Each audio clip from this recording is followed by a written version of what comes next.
Welcome to the Terrible Podcast with your hosts from SteelersDepot.com, where you can find all your latest and greatest Steelers news. It's Dave Bryan and Alex Kozora, always lit, talking Steelers. And now, here's Dave and Alex.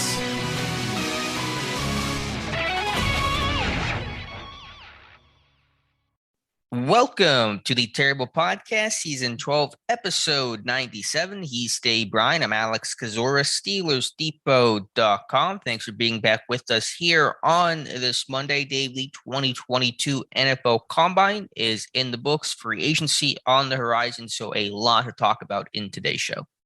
Boy, here we are. We're, almost a week away from the start of the new league year now. And the Combine, another key process of the NFL draft, obviously, in the books. Up next, obviously, would be the pro days and team visits and that sort of stuff. So I have a feeling as we get on into this week, when we get about to the full week out, that's when we're going to start hearing some stuff. I think we could potentially hear, maybe even as early as today, about a Cam Hayward contract restructure if they indeed deem that necessary as part of the offseason process, because he has a roster bonus tied to his contract that comes due on March the 20th. So it would make sense that if they want to take advantage of the full amount of a restructure, that they would do that now. If there's going to be any terminations, you would think those would come, within the next probably, 6-7 days or so. And then, what about restricted tenders? We should start hearing about those fairly soon as well. Yeah, it's going to be pretty busy here, and it's already been fairly busy with the last 4 days covering the NFL Combine. DB's wrapping up on Monday, so I figured we'll start off today's show by really going through the rest of the Combine. We went through on Friday's show the quarterbacks, the receivers, and tight ends, so we won't review that group again. We'll focus on everybody else, but have to start by giving a big shout out to our Jonathan Heitritter, who covered Indy for the first time and did a fantastic job with interviews and information, and just seemed like he had a really good experience, which was great for him. And of course, great for us to have that information. So shout out Jonathan for doing a great job. Absolutely. A bang-up job, really represented us well, I believe. And, man, I think he's still got kind of a treasure trove of audio that, you and Jonathan and a couple of the other guys are trying to go through and all and get, maybe potential post out of there too. So for probably the next week or so, I think Jonathan will probably have a big hand in helping in that. Can't wait. What we probably need to do is probably get him on the Wednesday podcast, I guess, once he gets settled, and kind of go over some of the things that he, things that stuck out to him. And look, he's been busy the last couple of weeks, right? Went to the Senior Bowl and went to the Combine. So I bet he's got some stories to tell at this point. Sounds like he ran into a couple of people, from Florida kids that he trained several years ago, and sounds like he made a couple other good contacts out there. And I think one of his tweets was featured on Good Morning Football right at the start of the Combine there. So kudos to him on that. And look, next year, obviously, hopefully he'll still be with us, and we'll send him out there, and would like to send about 3 more people out there with him too, I think. So we'll definitely try to put that into the budget for next year. Yeah, definitely. We'll just have to see where it's at. Some rumors that it may not be in Indy, but also some speculation it may stay. And by all accounts of people who have been to the Combine year after year, that it should remain in Indy, not only for its central location, but just how tightly run that ship is. So we'll see where it's at, but we'll certainly have a crew, or at least Jonathan, at the Combine next year. Yeah, look, here's one thing too that I don't know how you feel about this, and I don't know how much it played a role into it, but the later starts, I understand it to some degree with the on the field type stuff, but I don't know if that played a part in these days, obviously being longer for these kids, and did that end up with a lot of them deciding that they did not want to, lift on the bench. Now, usually you have a large section of players not want to lift, but man, even the offensive linemen and defensive linemen this year, it seemed like the list of players that decided to lift on the bench was a lot lower, and obviously a lot lower were the 20-yard shuttle and 3-cone drills. And I don't know about you, but I really look forward to seeing those numbers, especially on a few of these position groups here. And what was it? Even the running backs, I don't think a single running back did a 20-yard shuttle or a 3-cone time there. So I realize a lot of these kids will do this stuff at their pro day, but man, I sure would like them to do it all or most of them do it at the combine there. And I don't know if the later start played a role in that. Mm-hmm. I bet it did. The bench press being on the right. same day as the workouts. Yeah, I think that dissuaded people from going through the full workout. Right. I think they need to look at that and look, and nobody runs a 60-yard shuttle, so I don't know why. Is that even a thing? I looked, the last time someone ran it was 2019. That was like 5 people. So did they even try? Like, is there even an option to do that anymore? You got me. They still put it on the results, though, don't right. they? They do. But I mean, I find that the least necessary of all the drills, because how many times you gonna have a guy run 60 yards like that, right? Yeah, and I suppose the 20-yard shuttle to some degree, but there's some change of direction in there that I obviously think is worth noting. And the 3-cone drill is really a big drill, I think, when it comes to edge rushers and just really any position group, quite honestly. And the 20-yard shuttle, I think, it's got some helpful usage when it comes to evaluating the offense of some of these offensive linemen and those kind of things there. So regardless of where they have the combine moving forward, maybe they can, I dare say, make it an extra day or whatnot, but maybe you pay these kids or something on top of it to get them to do an extra day, to get them to do more of these drills in total.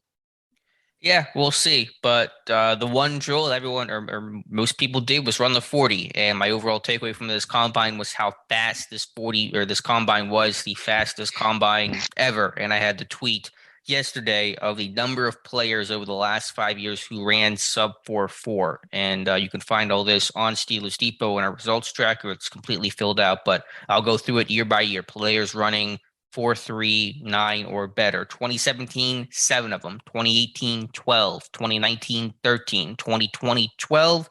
And 2022, 31. So a massive increase there in speed. I know the unofficial times were a bit weirder this year, but these are all official times. 31 players, sub 4.4, 3 of them sub 4.3, the fastest being Kalen Barnes from Baylor, who ran 4.23, 0.01 away from tying John Ross's record. So if you want speed, you found it in this draft class, Dave. Man, it seems like they keep getting faster, right? I know they have all these dedicated speed trainers nowadays, and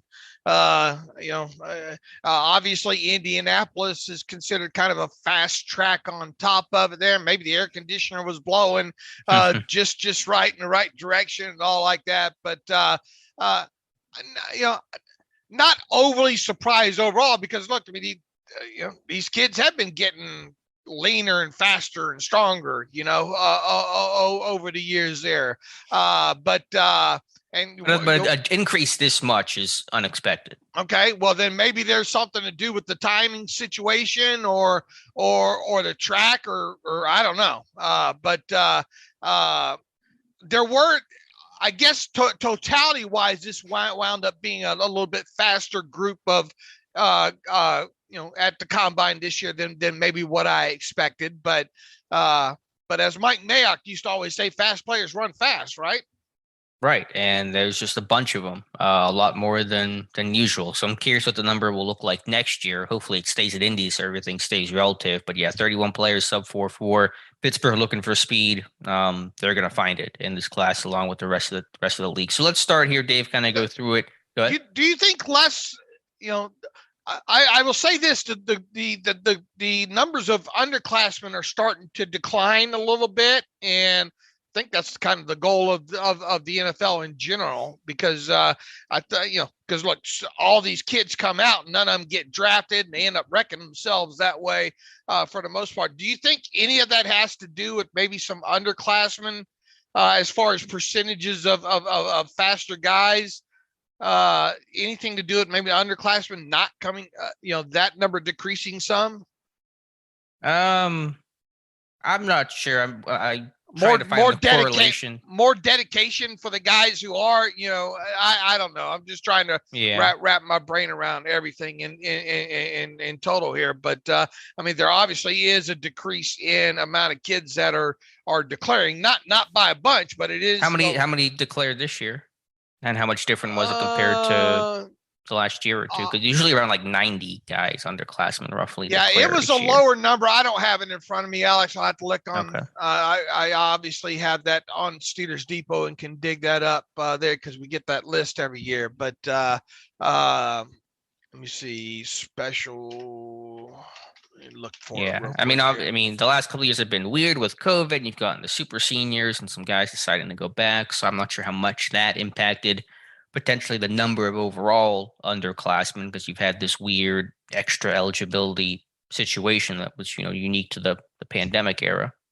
I think it's 73 players, if I'm not mistaken. Okay. And normally that number is, hold on here. Usually it's sitting in the 90-ish range. Yeah, it looks like 73 is the number this year. And I have the previous years down at the bottom there. 2018, 106 players granted special eligibility. 2019, 103. 2020, 99. 2021 was 98, and this year's 73. So that's down 25 from just from just last year. Yeah, that's interesting. I'm not sure what the reason is for that, but I'm with you. I think it's a good thing. I don't want to see the 100+ underclassmen, because so many of those guys, and I understand every situation is unique and everyone's making decisions, so you never know what someone's thought process is. But if a guy goes day 3 or undrafted as an underclassman, probably was a mistake to come out. Right. All right, Dave, let's jump into the combine recap here. We'll go through things day by day, starting with day 2 and the offensive linemen, the running backs to round things out. And I know one guy we've had our eye on for quite some time, including at the Senior Bowl, Zion Johnson from Boston College. And that's a guy that was on that first round fringe heading into this pre-draft process, but after a really good Senior Bowl week and probably one of the best, if not the best, combine overall workout of any of the offensive linemen in terms of his bench press, a combine high 32 reps, despite having 34-inch arms. Usually the longer arm guys don't bench 30+ times, a 32-inch vertical, 9.4 broad, a good workout on the field as well. Zion Johnson, I think, really could be in play for pick number 20 for the Pittsburgh Steelers if quarterback is not the direction his team goes. Yeah, I'm with you 100% there too. And the guys, they grew up a Steelers fan. We found that out, I think, over the weekend, right? As part of his combine interview. And the impressive thing about him too at the Senior Bowl was him working on showing that position flexibility, and very good chance that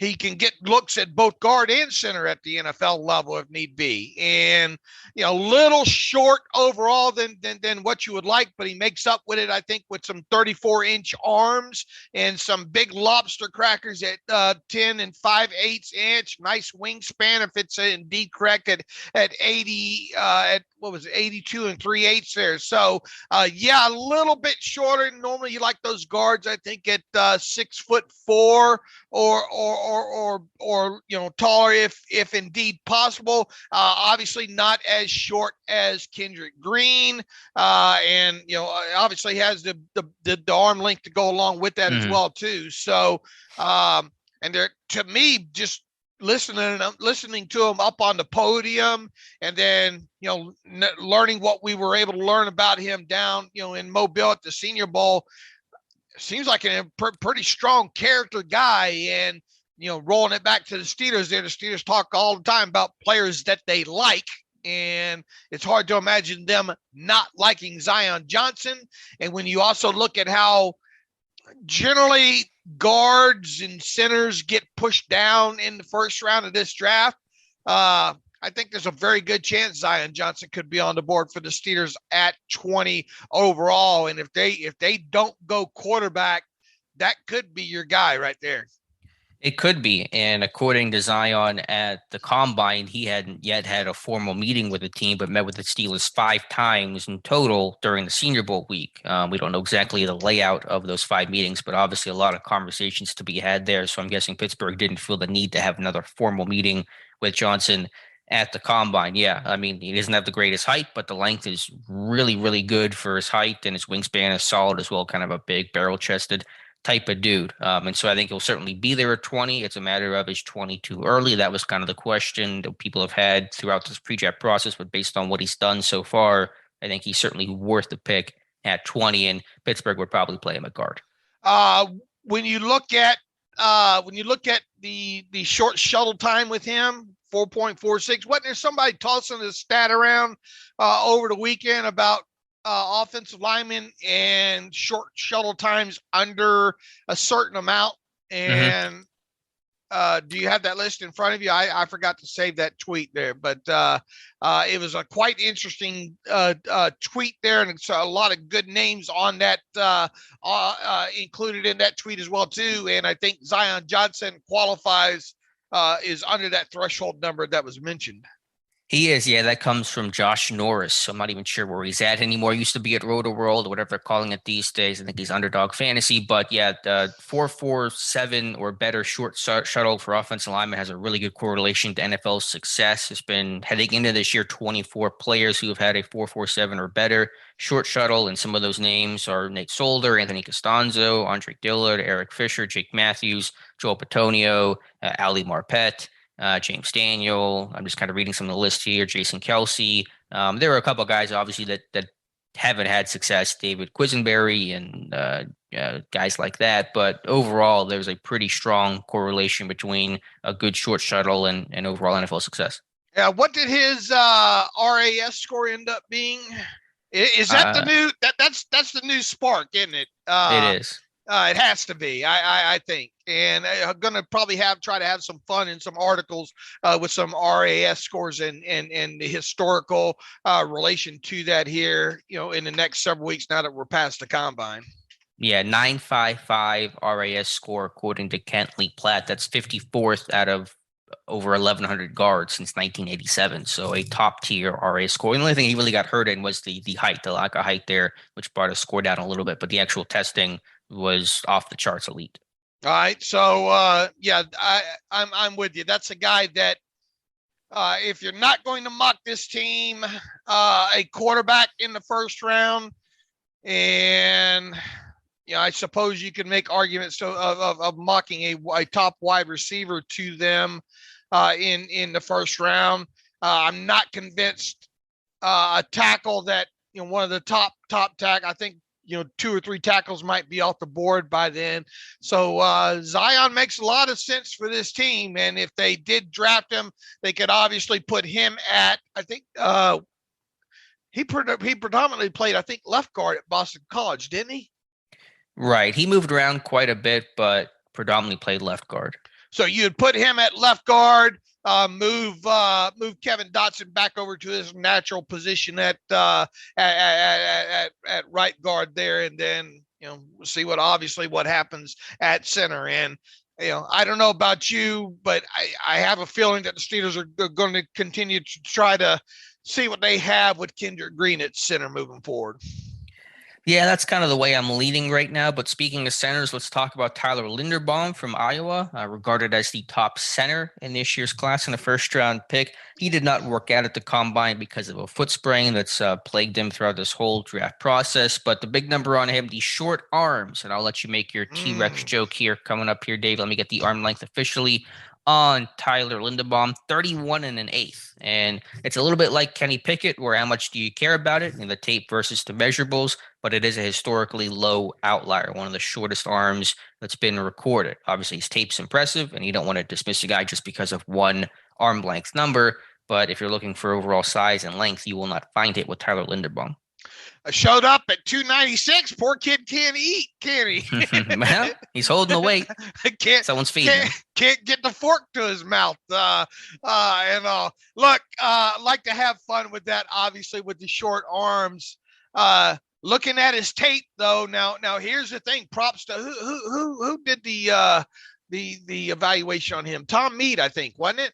Yes. And Tom right away pointed out, some of the issues with Linderbaum and the reach and the probability of those shorter arms there. Totality wise, there's a lot of nasty, a lot of good with Linderbaum, especially when he's on the move. And if you're going to draft him and play him, in a division where you're not having him covered up so much, against a zero tech or a one tech type defensive tackle. In other words, against a lot of 4 down looks in the NFL. If you're going to use him in maybe a system that uses a lot of outside zone, that's probably the best fit for him. At some point, though, these guys got to pass protect, right? And probably got to pass protect with somebody coming up the gut at them overall too. So, he's got a lot of nasty on his tape, put a lot of people on their back, loves laying on top of defensive linemen and finishing that way. I'm not so sure he's going to be drafted in the first round, and he might end up being one. He might not end up being the top center taken in this draft, to be quite honest with you. Ooh, who do you think would be the top center then? Who is, let me look here. Was it because it's not an incredibly strong center. Fortner? You think? I don't think there's really much of a chance. I like Fortner a lot, but I'm not sure he's going to go over Linderbaum. But let's see who else in there. Lindstrom kind of suffers from the same, a little bit undersized it too. Maybe it was Lindstrom I was thinking of in here. But even if Linderbaum is the top center, I kind of wonder if it's going to be first round. Yeah, like you said, those guys get pushed down. I think the expectation is still Linderbaum's going to be a first-round guy. He just may be a bit later than what people think, just based on the lack of testing because of the injury. Hopefully he's healthy enough to work out at his pro day. I don't know for sure if that's going to happen or not. And some of the measurables in quote-unquote positional value concerns. But I still think he'll be the top center taken. Okay. But speaking of Fortner, that's a really underrated guy. I liked him at the Senior Bowl. They got so many Kentucky guys out this year. It's him, it's Kennard, it's Rosenthal. That big blue wall seems to really be out in full force this year. But really good size at 6'4", 307, 33-inch arms. Just an easy mover, a fluid dude, a lot of experience. I don't know if he does one thing exceptionally well, but just a really solid center, which is what you're looking for in the position. Yeah, I guess it depends on how far Linderbaum gets pushed down. But Fortner was a guy that I learned more about during the last several days there. And I don't think he's a first round draft pick, but I think he probably might be in the mix for being one of the top 1, 2, centers in this class. Yeah, because there really isn't a clear number 2 center behind Linderbaum. It's Fortner, potentially a Cole Strange from Tennessee, Chattanooga, guys like that. But I think Fortner has a chance to be the second true center taken off the board, probably somewhere, I would think on day 2. I don't know exactly where to peg that, but I'm a big fan of his game overall. That Cam Jurgens, I think, turned a little bit, has a few fans coming out of combine, but even a quick look at his tape, he's more of a mid-round guy overall out of Nebraska, I think. Yeah, Beef Jurgens apparently has his own beef jerky he makes, but he tested really well. 4.92, 1.7, 110 split. I don't know much about his game specifically, but that's a guy that certainly moved well in this very fast combine that we all just watched. And I think 2 other centers caught my eye there. Deaton, haven't really dove deep into his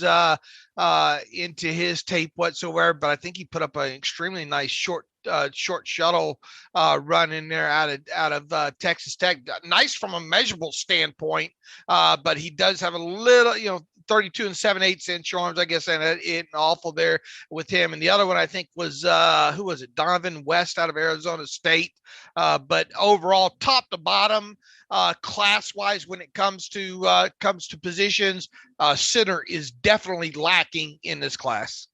Yeah, but the tackles are strong there. The top of the guys, and Evan Neal from Bama did not work out, but the other guys did. One sleeper that I've liked since the Senior Bowl is Abraham Lucas from Washington State. Just a good athlete, a big, strong lower half. I think an official 4.92 40, a 4.4 in the shuttle. Again, that being a really important time that correlates to NFL success. And he's not stiff. A lot of those guys that are tall, he's over 6'6". They're a bit, upright and stuff like that. Can't sink their hips. He's able to. And so I thought he had an underrated Senior Bowl week. I know Penning and all those guys got the attention in Mobile for throwing guys in the ground and burying people, but I thought Lucas was really consistent overall and kind of gets lost in the shuffle. Doesn't get a lot of notice during the season, playing out there West, Pac-12 after dark and all that stuff. But Abraham Lucas, I think, can be a really good value pick, I think, on day 2. Tyler Smith is another one to keep in the back of your head when it comes to tackles, I think, in the Steelers. He's like Penning and that really nasty, want to bury you and let you know about it kind of dude. But there was a question about overall rawness to a degree. I think he was penalized 18 times last year. So there is kind of a line he'll have to walk. But from a just Mauler standpoint, the two guys that embody that the most are Penning and Tulsa's Tyler Smith. All right. Anything else from the offensive lineman you wanted to address? Good group, though. Kenyon Green's workout was not great. His testing wasn't very good, and through drills, he was having trouble following directions, was pulled out of drills. I did not think he helped himself well in this process. I'm with you on that. I was surprised by a few of Kenyon Green's numbers that he put up there. A 5.12 in the short shuttle. If I'm him, I'm running that again at my Texas A&M Pro Day to try to better that number overall. And didn't he have one of the slower 40s of the group? I don't think it was fast. I can pull up and see what it actually was. He did not test well overall. A bit of a sloppier body. 4.24 official. The 10 split was okay, which is the most important number, a 1.8, which is what Zion Johnson ran just for comparison's sake. So it was actually a decent 10 split.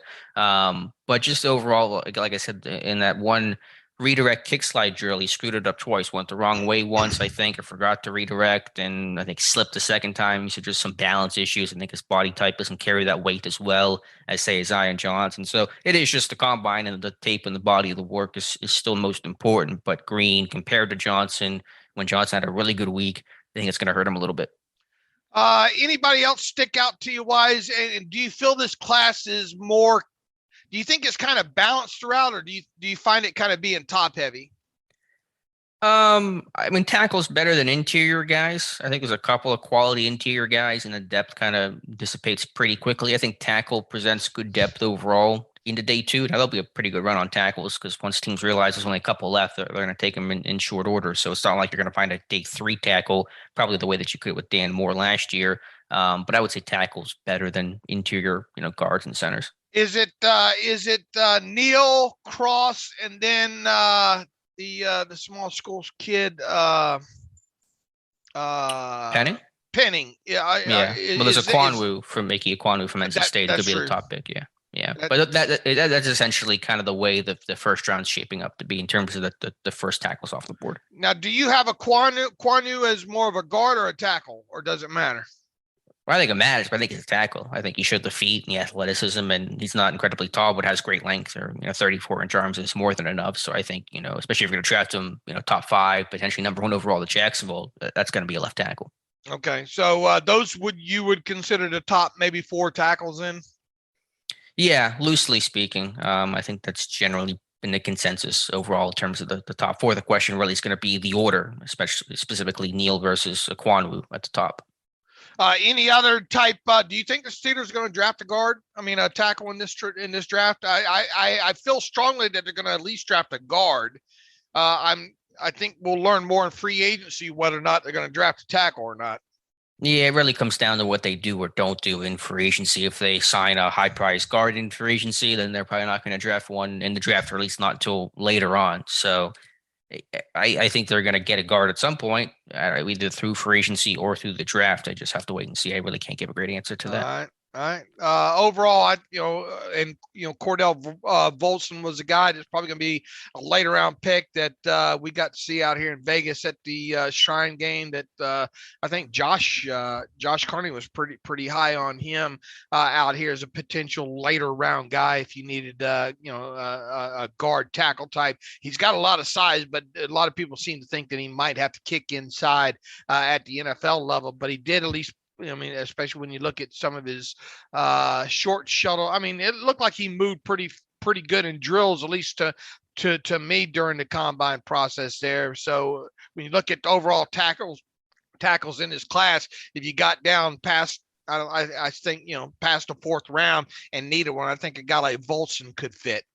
Yeah, and there is still, I think, depth throughout. And I should mention in terms of first-round tackle consideration, there is also Bernhard Raymond, the Austrian tight end turned tackle, who's shorter arms than you would like, but a good athlete overall, but still probably learning some of the position. All right, who are you going to jump into film on of these guys soon? Yeah, it's a good question. I want to watch more of Tyler Smith from Tulsa. Okay, you'll enjoy his tape for sure, just in terms of like just burying people and just being nasty. That'll be a lot of fun to watch. I'm not sure who I want to watch the most. Maybe some of the interior guys. Maybe go back through Fortner's tape some. Maybe Ed Ingram from LSU, and then a couple of tackles I'll hit as well. What does the you do those yearly annual posts on what the Steelers look for? Have you got to run that through on some of these guards? I'm sorry, what'd you ask? The what the Steelers look for series that you do annually. What's some of the guard thresholds that we're looking for there? I'll have to look it up. It's been a while since I've revisited it, since the combine kind of got messed up last year. I'm not even sure what it is right now, to be honest with you. I'd have to go back and try to look it up. Okay. But I will say, under a new offensive line coach, I think Pat Myers is going to prioritize length and anchor. Those guys that have big lower halves that can put their cleats in the ground and handle power and be aggressive with their short sets that they're going to do more often under Pat Myers. So I think someone like a Zion Johnson that has that really thick lower half is going to be attractive to the Steelers. Okay. Running backs, I know certainly not a position Pittsburgh will be too terribly interested in, but I think you could potentially see a day 3 pick, or at least consideration there. It is not an overall great running back class. And so in some sense, I'm glad the team got Najee Harris last year, because last year's running back class was a lot better than this year's class overall. But some guys certainly still impressed. James Cook from Georgia, I thought, had a good workout overall. Breece Hall, considered to be one of the top running backs, if not the top running back in this class. I thought, certainly ran well. I think a 4.39 official is what he turned in. So a really good time for him. What else caught your eye from the running back group? Yeah, I didn't pay a lot of attention to this group in general, for the sheer fact that I'm fairly confident that the Steelers, if they do draft one, it wouldn't be until late in this thing anyway. I think there's going to be a lot of running backs left over from this thing anyway that'll allow you to sign a couple of them there. There was the one kid, who was it? Pierre Strong, I think, that ran a 4.39. If I'm not mistaken, that's the one that's not too terribly bad. He might end up being a top no.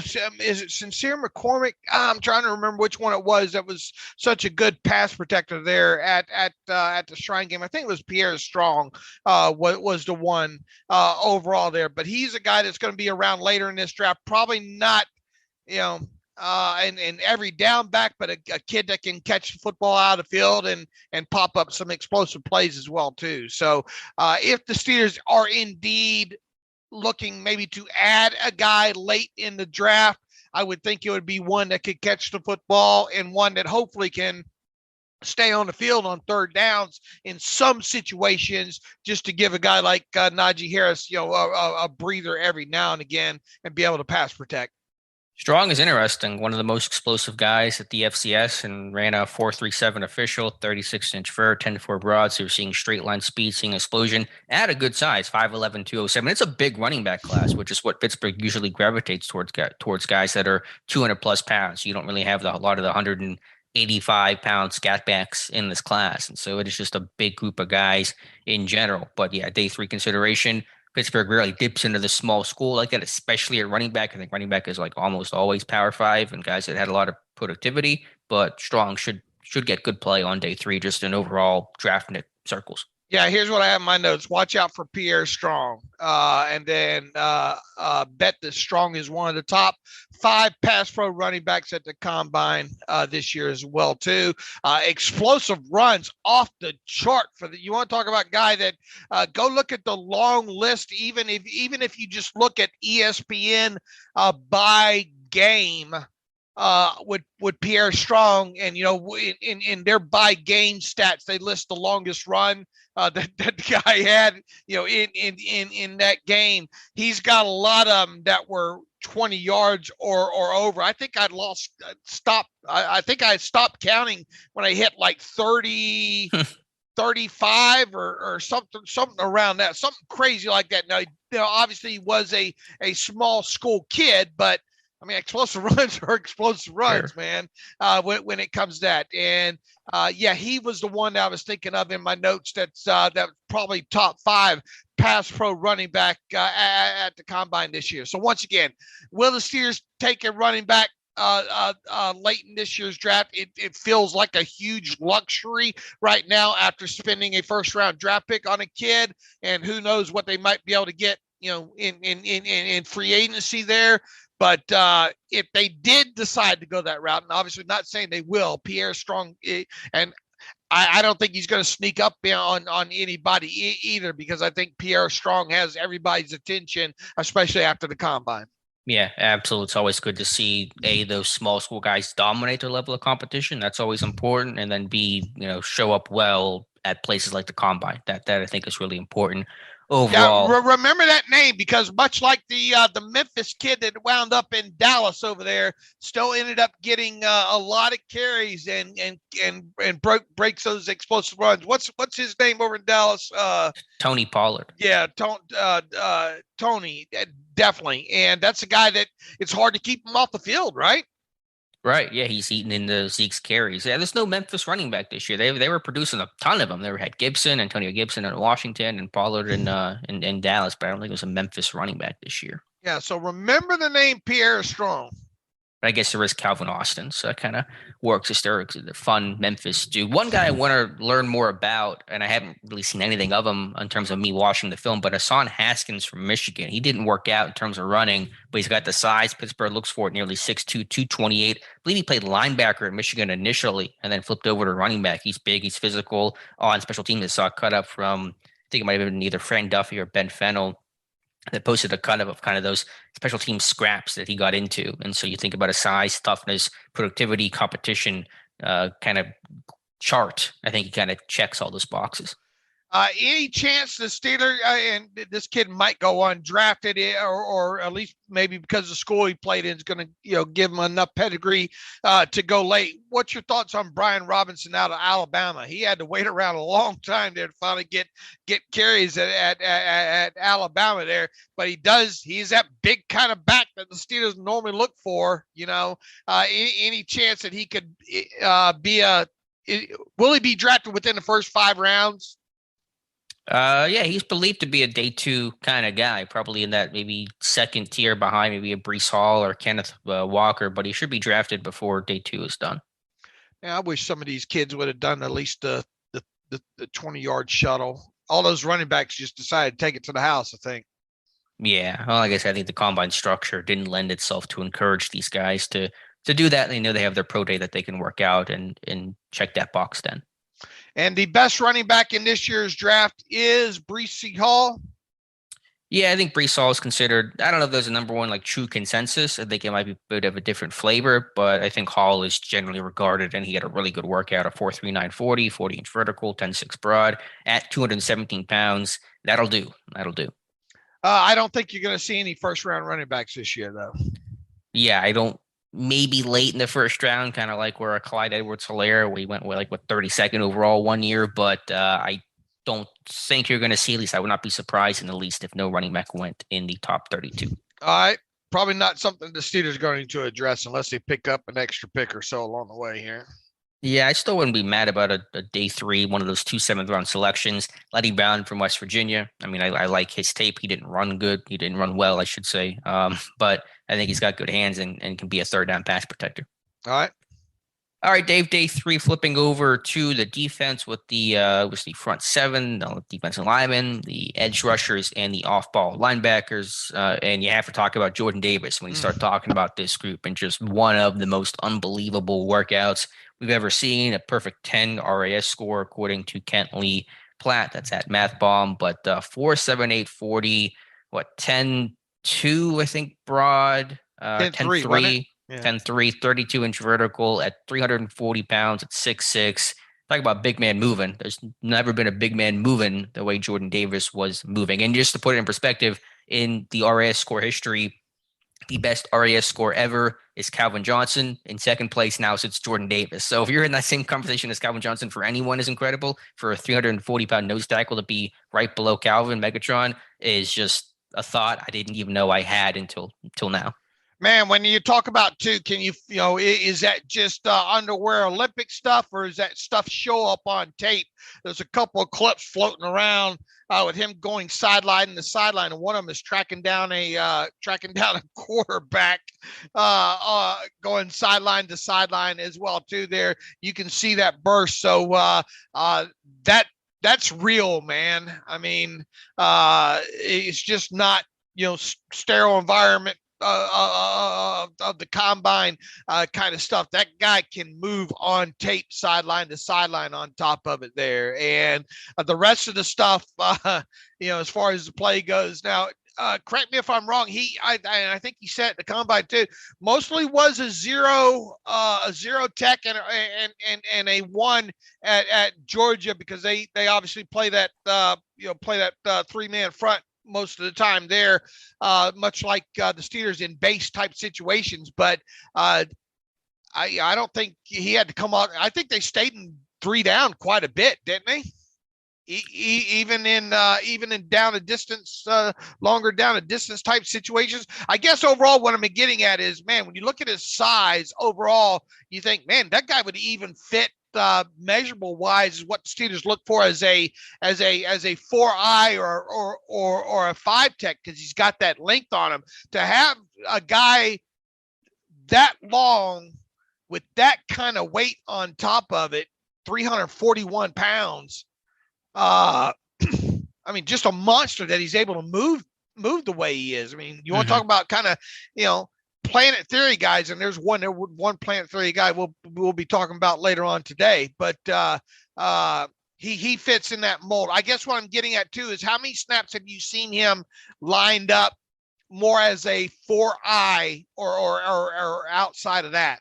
Yeah, very few, because he's 340 pounds, and there aren't a lot of guys on the edges in that world. Occasionally I think the Bucs will use Vita Vea and some of that 4-eye type stuff. But I mean, they had a lot of talent in Georgia. They had Walker and Wyatt. They gave another guy Carter. So they didn't need to move Davis around too terribly much. And he's the best as an interior plugger, where he just could not run up the middle, or really just in general on this Georgia defense. So it's a unique body type for his height and length and weight and the way that he moves. He's a good athlete on tape. He can move in space, so that the times are shocking, but they kind of match a tape. The question is, though, can he be that?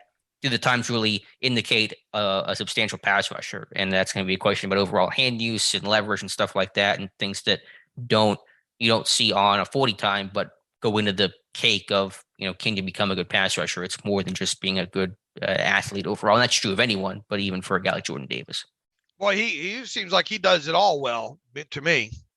Yeah, well, there were some questions about pass rush ability and stuff like that, and production and things of that matter. But to me, I mean, he's gonna greatly improve your run defense. He's gonna be a mountain in the middle. He's gonna command double teams. He's gonna get upfield. He's gonna be able to chase the ball a little bit. I'm not knocking him, but I'm just saying, there's still going to be a question about overall pass rush value that can't be totally dismissed just based off of a 10 split or a 40 time. Well, the thing with the Steelers too, and look, if he's on the board at 20, he'd be uber hard to pass on, right? There, but how much would he have? How much would he be able to get on the field right away? I mean, look, talent's talent, and you kick yourself for passing up on guys that are talented just because of maybe a system or scheme fit like that. Now, obviously, just because he played 0-1, 4-3 teams will definitely look at him for sure. And odds are probably good that he's going to end up on a team with a 4 down front. But I guess what I'm getting at, if he's on the board at 20, should he slide that far? Do you run up there with the card?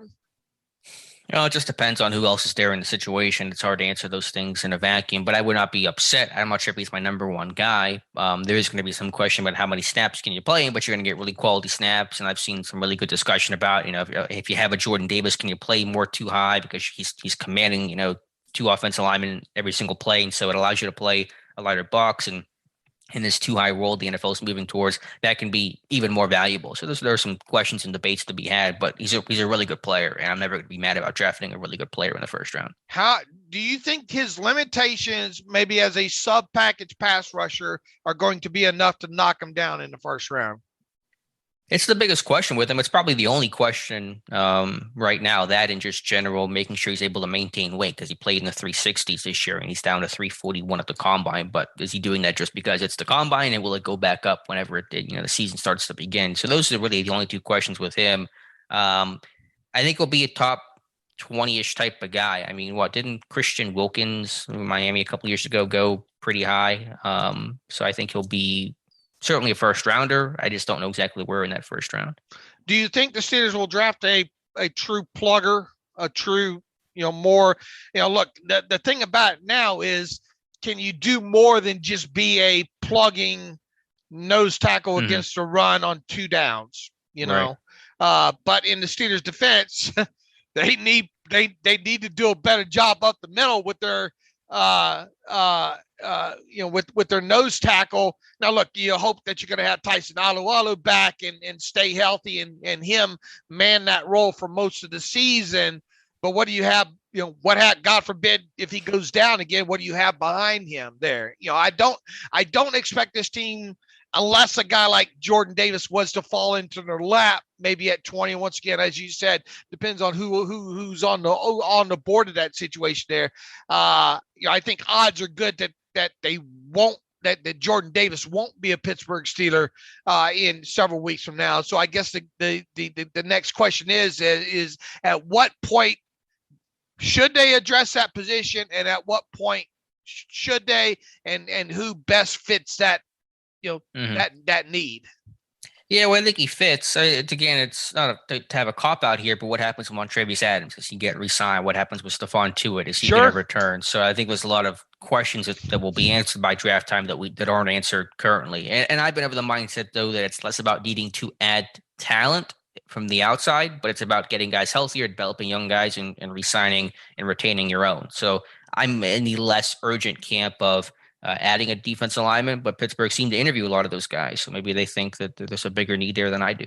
The big kid out of Kentucky, Marquand McCall, didn't do anything. Unfortunately, I was sure hoping he would run, but he didn't. He doesn't have much value other than plugging in, the middle of the runs. But he, if you go back to the East-West Shrine game, he had some nice snaps, especially down in the goal line, in that area. 6'2 and a half, 342 pounds.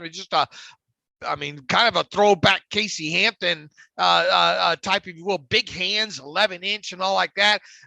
Because of him being more of a 2-down player, it's going to drive him way down, into the later rounds. Who knows? Maybe even a kid like that goes undrafted overall. Yeah, that's a guy that's probably more of a day 3 traditional plugger that won't provide the potential athleticism and sub-package capability that a Jordan Davis may, but would be something to consider day 3. All right, if the Steelers do draft a defensive lineman, odds are probably better that it'll be more of a 4-eye, 5-tech guy, and one specifically that is much better rushing the passer, correct? Because you got a guy in Loudermilk that showed some development and all, but if there was a strong suit where Loudermilk is right now coming out of his rookie season, to me it's more so against the run than it is against the pass. Can he develop more into a better pass rusher, and one that can especially help you in sub package situations there? So is that the way you see this team going if they were to address this position, one that they feel could definitely do a better job rushing the passer? Yeah, I think they would want a sub-package pass rusher, but if Montravius Adams is not re-signed, and there's no guarantee that he is, and Tyson Alualu, even though he's back, and that's huge, he'll be 35 and in the last year of his contract, probably the last year of his NFL career. You may go nose tackle at that point, or at least somebody that's more of an interior 0-1 tech kind of guy. So again, it could really go either way just based on how the next couple of weeks go. They generally like, as far as body type goes, and there are a lot more in this class, I think, than there were last year, right? They ideally like them 6'5", 6'6", right? And right around the 300-pound mark. As a defensive end? Right. Yeah, I'm not sure that what 6'6" guy they've had. 6'4", 6'5", 33 It wasn't plus. to it 6'6". Is he? I mean, they're tall for sure, but it is hard to find that body type. That's why Loudermilk is, I guess he's the exception. He's like 6'7", but I don't know if that guy exists in this class. Guys are getting a little bit smaller.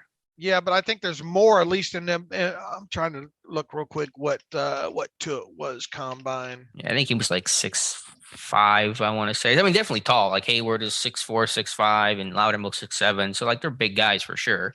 But I think 6'4" to 6'5" is also, acceptable, and it's based off the tape as well. So if you have good length and you can play on the edge against some of those longer tackles, then even if you're only just 6'4.5", let's say if you have 33, 34-inch arms, you'll be good. 6'5.5" for Tuitt, 304 at the combine there.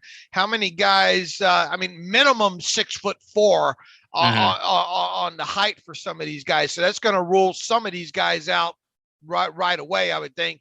And they do like them to have some sand in their pants, at least be right near the 300-pound mark. Now, the thing that I think kind of at least threw me off last year with Loudermilk was he dumped a little bit of weight, I think, for the combine or for the pro day process there, right? Yeah, he got way down. He got down to 270. I still do not understand why he did that, because he didn't even test well. Then he's back up in the 295 probably range right now. You know much about Jaden Peavy out of A&M? I mean, he obviously wasn't good enough to get a Shrine Bowl or a Senior Bowl invite. I think he ended up in the NFLPA Bowl there. I think John Ridgway is maybe potentially somebody when it comes to that Perion Winfrey at the Senior Bowl. Nobody could block him, but he might end up being more of a four-man front type of guy, I think. Yeah, I've seen him as kind of more of a 3-tech, a penetrator type. Yeah, I don't know much about PV. Didn't test well, I'll tell you that much. 5'3", 40, 184, 10 split, 27-inch vertical, 8'4 broad. No, he's a bigger guy, but that is not great testing. Yeah, I mean, it's hard to find that type. Even Logan. What about Logan Hall? Out of have you watched any of Logan Hall? Yeah, he's got some good tape. There's definitely some fans there. I don't know if people view him as much of an end and kind of more of an interior type guy. What about a little bit lighter, but Trayvon Walker from Georgia, who's with the edge guys, but 6'5", 272, 35-inch arms. He had some weight. I think he can maybe potentially play on the edge. Probably more of a 4-3 guy. The lines have blurred between 4-3, 4-4-3. But yeah, it is hard to find that body type for sure. Yeah, so I would expect if they do go that route that we're going to be looking at a guy, 6'4.5" or taller, as close to 300 as possible, and with some long arms. Yeah, Hall lacks some length, 32 3/4. But two guys to mention: Travis Jones from UConn, who can play up and down in front, but he's had a really good pre-draft process, and Mathis from Bama is kind of like that classic type, a little bit short, maybe 6'3", 7/8 was a Senior Bowl listing, but 3'10", 34 5/8 inch arms, big hands, Alabama guy. So I mean, there's some interest there. Maybe they were looking ahead this year and looking at Loudermilk's body type and potential ceiling, and that's maybe yet another reason why they moved up to get him. Look, yeah, I think overall Loudermilk, the returns on him for his rookie season were better than what I thought they would be. He got on the field a lot more, and unfortunate that he had to because of how he had to get on the field because of the multiple injuries. But I thought later on in the season there, 2/3 point of the way, thought he's doing some good stuff, especially against the run. And I do think maybe he potentially hit that wall a little bit there later on in the season. But definitely against the run, I think there's something to work with him. Yeah, I think he's definitely got a high floor in the Steelers system. Looking at the edge guys, some of the top names in this class, obviously not in play for Pittsburgh, but Aiden Hutchinson and Kayvon Thibodeau, working out Hutchinson with a fantastic 3-cone. So question about his overall stiffness, but a 6.73 3-cone at his frame, one of the best 3-cone times ever for that position, is certainly a big box for him to check. Well, there's a lot of, talented guys that would fit what the Steelers do in this class when it comes to edge rushers. Jabo out of Michigan is one of them. Boye Mafe. How they group some of these players, man. I think they got to do a better job of grouping some of these players because they had edge rushers with linebackers. They had edge rushers with at least one of them in the defensive tackle group and all like that. And it kind of you look at one and they're measurables, and then you say, oh yeah, he's in the wrong group there. But there are Maffe's one guy that's probably going to be first, second round type guy out of Minnesota. That was impressive. Trying to think who else. The Florida State kid, Jermaine Johnson, was another one I think could interest the Steelers there. And then the kid out of where is he? I can't find his name here, but Boye Mafe was the one of the edges that I watched the most tape on going into the combine there. And I don't think he disappointed, although I think I would like to see him maybe what his 3-cone and short shuttle time will be at his pro day, because I don't think he did that in Indianapolis. Yeah, I don't believe so. He's had a really good pre-draft workout, strong Senior Bowl. I mean, he's height, weight, speed, all the tools are kind of there. There are some questions though about his overall rawness and production. I think 15 career sacks at Minnesota, so not a big sack guy. And also his age. Brandon Smith was the guy I was thinking of. Brandon Smith. From Penn State. Right. Yeah. With Mafe, that was age. He'll turn 24 in November. So there's some question about some rawness plus older prospect. But I think, to me, like, I could see that guy being a late first-round pick, someone who sneaks in, kind of similar to the way Peyton Turner from Houston did last year, I think, to the Saints. So I think, there's some concerns there, but I think he's no worse than our second-round guy. Brandon Smith met with the Steelers at the combine as well too, I found out. And when you look at him from a measurable standpoint, 6'3.5", 250 pounds, can he put a little bit of weight on himself and not lose, not lose what he has athletically to be kind of a 4-3 base end? To me, he kind of matches up, right now where he is as a what the Steelers look for in those outside linebackers. So I did not get a chance to watch him very close as far as them putting them edge guys through the dropping drills. Did you happen to see any of that with Brandon Smith? I'm sure I did. I don't know if I have any notes of that. And most of those guys look pretty fluid and comfortable, though. I think guys are getting used to knowing they have to play on their feet and drop occasionally. So I don't have any specific notes on that, but he's a good athlete, so I'm sure he did well. He is a guy that's an underclassman, I believe, as well, too. And the Steelers could use that kind of kid that to serve as a backup and cut his teeth on special teams that first year. So maybe Brandon Smith is a guy, I don't know what round, 4th, 6th kind of guy that you pick up late. They need to add some depth to that edge rushing room, I believe.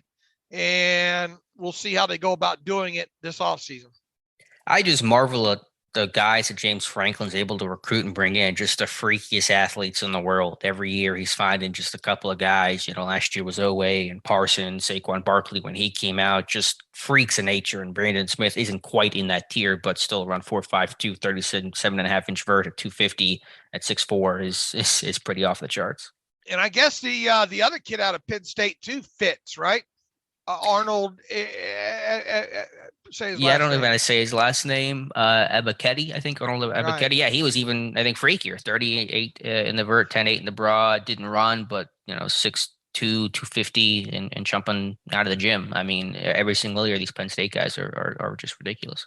Yeah, so the Steelers, I think, will have a nice selection, and there's a couple of these guys that I want to watch more of that I haven't yet. I think the Purdue kid might be a little bit overrated here going into this thing. George Karlaftis.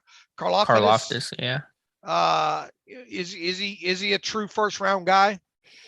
Yeah, there's been some debate about is he really worth it. He'll probably be a first round guy. I haven't watched enough to form an opinion because I don't think he's really going to be in consideration. Ed should not be a first round consideration for the Steelers.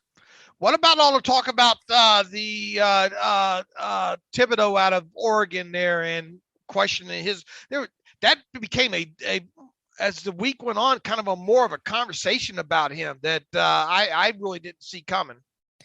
Yeah, it's been talked about a bit in the pre-draft process leading up to Indy. And so the fact that he didn't work out and go through drills isn't going to quiet those concerns. But I think generally speaking, that stuff gets overblown. So I don't know the kid, obviously, but I'm not terribly concerned about it. I think it's more pre-draft fodder than anything else. Okay, so when it comes to this whole entire group of defensive linemen / edge, more of past the third round type of guys, you would think, when it comes to the Steelers, right? Yeah, that's my inclination, but I also recognize they did seem to interview a lot of the defensive linemen, and I know they talked to a lot of guys there, but you only get 45 formal interviews, and so it's actually not a lot of formal interviews. It's less than 15% of the total guys who attend the combine. So I think maybe they're doing that with the idea that maybe Tua doesn't come back, maybe they don't re-sign Adams or whatever the case is. But I think maybe I should give consideration to D-line more than I am. All right. Where to? Linebacker? Yeah, off-ball linebacker. I think Pittsburgh's going to bring somebody in. They should, and there's a good group of guys to choose from. It's all the guys we've kind of talked about before, whether you're talking about Chad Moobum from Wyoming, Damon Clark from LSU is my personal guys. He had a great workout overall, looked fluid in drills, tested extremely well. Whether you're talking to Leo Chenal from Wisconsin, just a really freaky workout to run 4.53, 40.5-inch vertical at 250 pounds. You just kind of go down the list of names here. I think it was a really strong workout for a lot of these names. Your LSU kid lines up real good, right? Yeah, like I said, Damon Clark, second round at pick 52, I think is a perfect fit for what the Steelers look for him as a person, as a player, his growth development, leadership qualities, and a 4.57, a 239, 33-inch arms. Just had a good, solid workout overall. For a guy like Leo Chenal, boy, at 250 for him to do what he did was pretty fantastic, and jumped out of the building, I think, at 40.5 inches on top of it. If you had your druthers to pick, because I think you're on Beavers at the at the Senior Bowl as well too. Is Clark your guy? I mean, is that the guy you pounding the table for in the second round if he's there?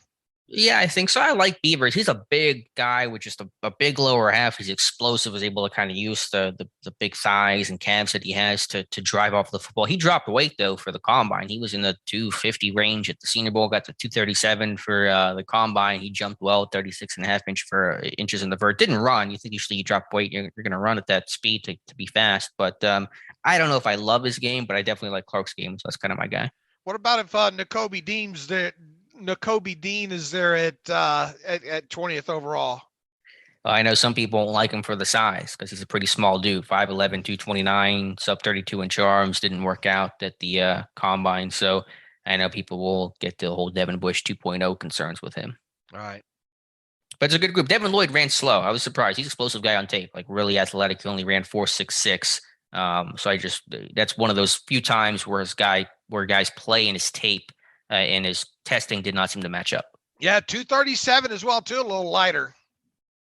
Yeah, a lot of these guys are light. You don't really see too many guys that are like 250, though. There's a couple. Chenal's one of them. A lot of these guys play in that 230 range. So that's actually just kind of become the new normal for me. As long as you're above 230, I feel like you're heavy enough.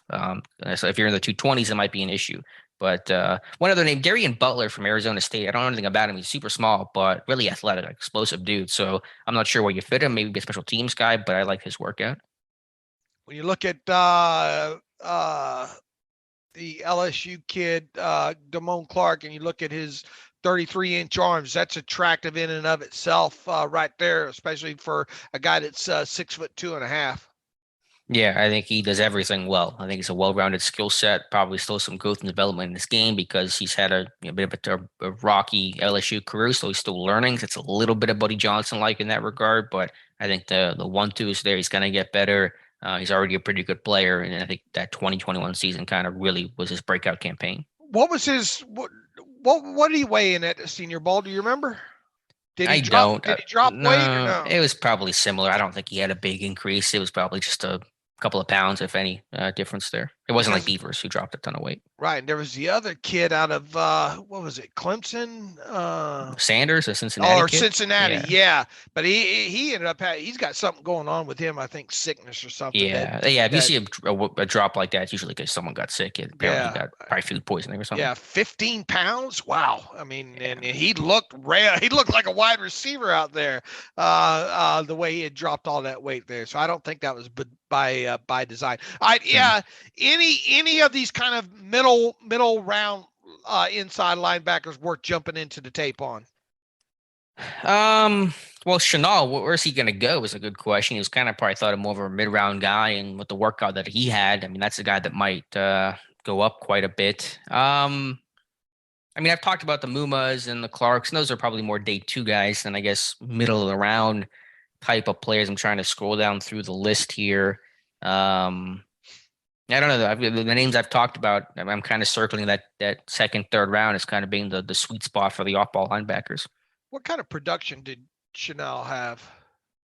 I can check. I don't know exactly what his numbers were. Yeah, man, it's just such a good off-ball linebacker. We didn't mention Christian Harris, who had a great workout, and the Georgia kids, Quay Walker and Channing Tyndall. I mean, my goodness. 178 total tackles for Chenal, 115 of them coming last year. So he really made the jump last year. Also had 8 sacks last year. I've done enough of just, being as how he was a lot of buzz about him this past weekend, jumped into more kind of, highlights on him more than anything. So I need to see how his ability to work through trash and stuff like that. I do have 3 Wisconsin all 22 games from last season queued up that I hope to get to by the weekend with him there. But what was his tackles for loss number there? Do you have that? 18.5. So not definitely not bad there. I wonder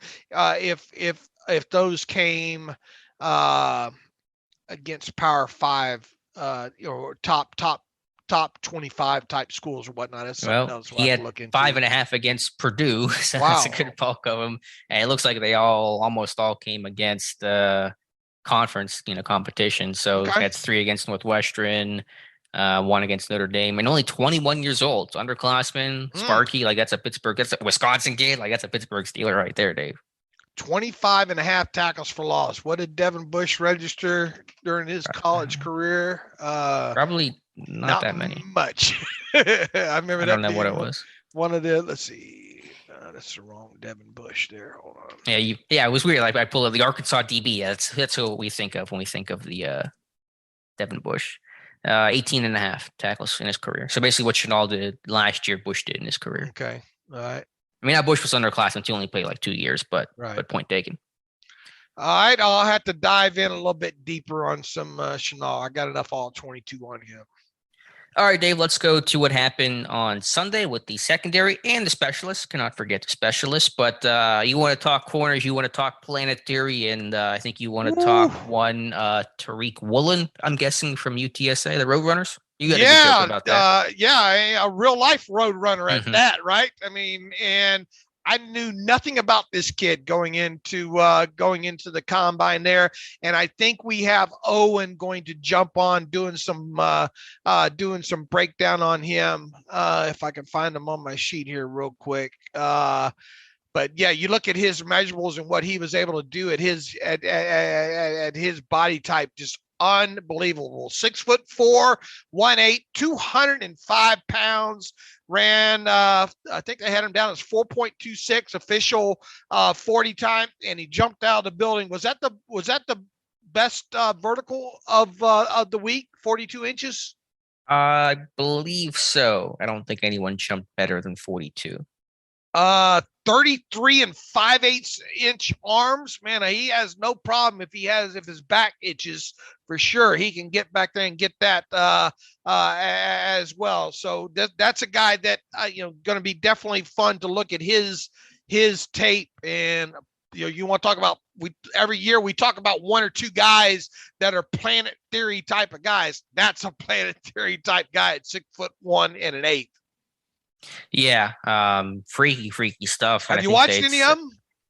Well, he was at the Senior Bowl, so I saw him down in Mobile. I hadn't watched actual tape of him, and he's just a really impressive guy to look at. And I think his GPS timing was the fastest time that they had down at the Senior Bowl. I think the NFL Network said like 22.45 miles per hour. So like it matches the tape, and GPS testing's become a more bigger use, probably not by the Steelers because they reject anything analytics, but like the Rams, for example, are really big into that stuff. So everything kind of matches up. But I watch him through drills, and as you would expect for a tall, long guy, like he's pretty stiff, he's pretty upright, and so can he turn and run. Honestly, my thought with him, I think he was a receiver initially in his career. I would move him back to receiver. Like I got a CJ Goodwin kind of vibe there, a little bit taller, obviously, but I just worry about, he's a great athlete, but like, is that what he is? Can he turn and run and be able to change directions?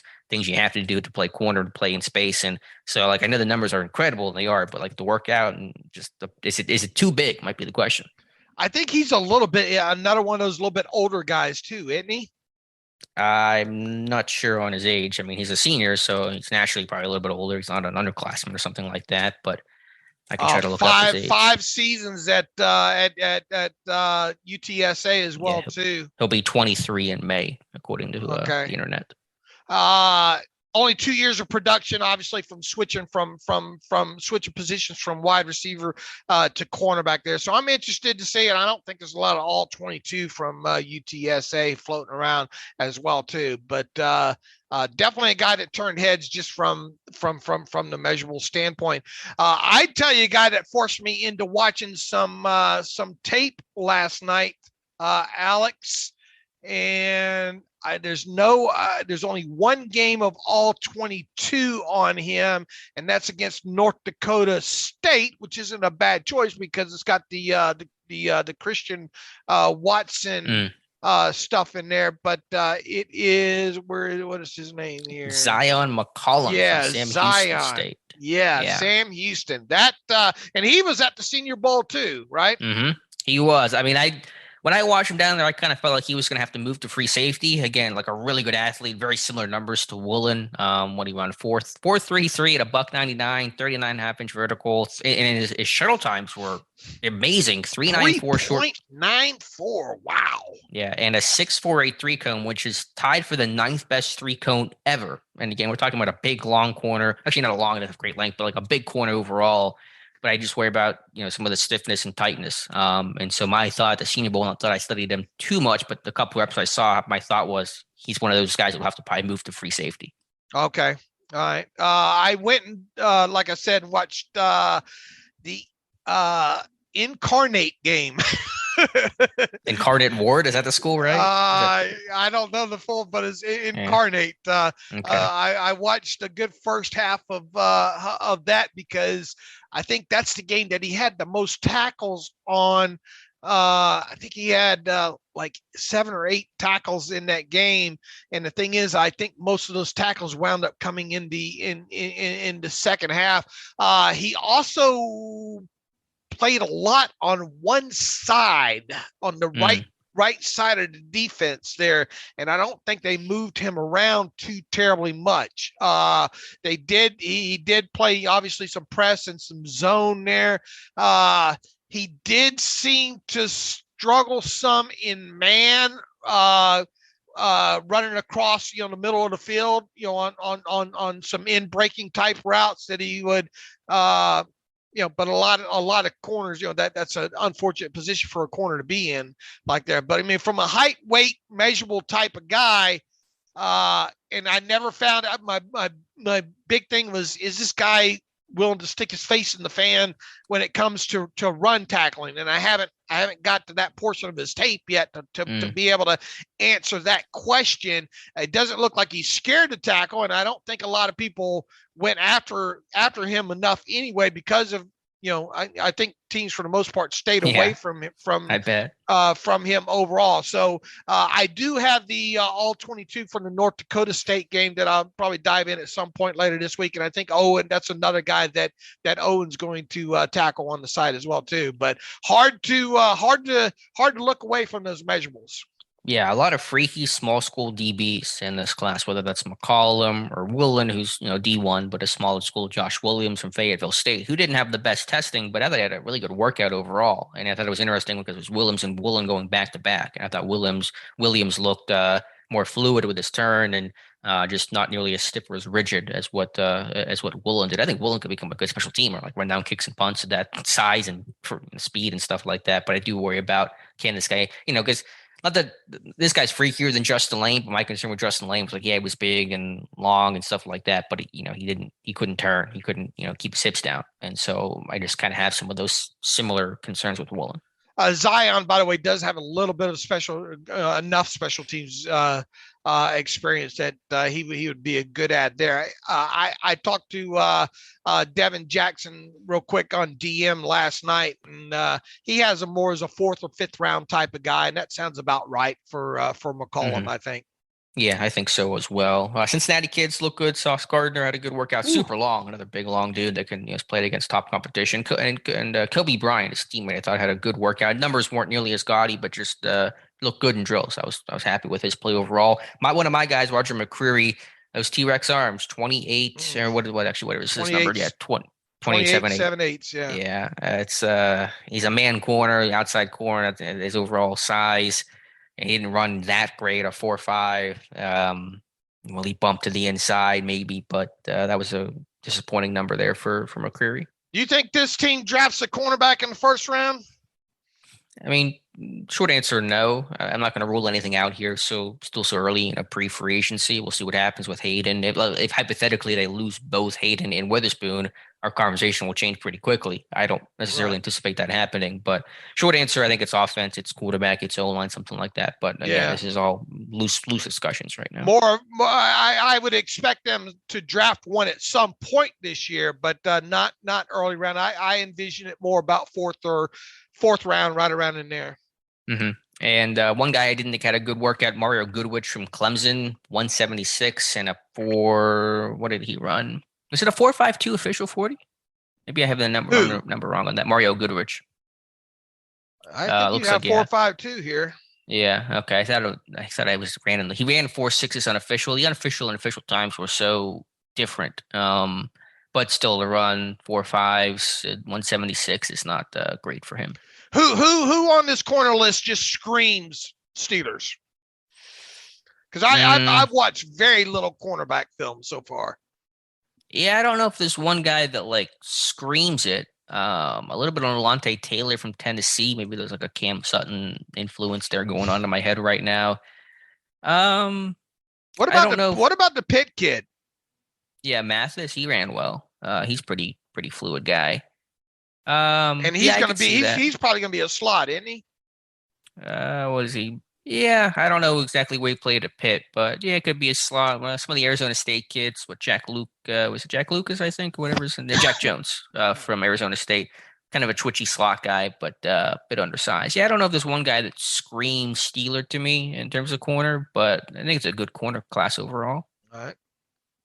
All right, Dave, and rounding things out there with the safeties, another impressive group. And the top guy, Kyle Hamilton, actually didn't post a great 40 time, a 4.59 overall, but to me, he's still the best safety in this class. Jaquan Brisker from Penn State, I think he had some sort of injury.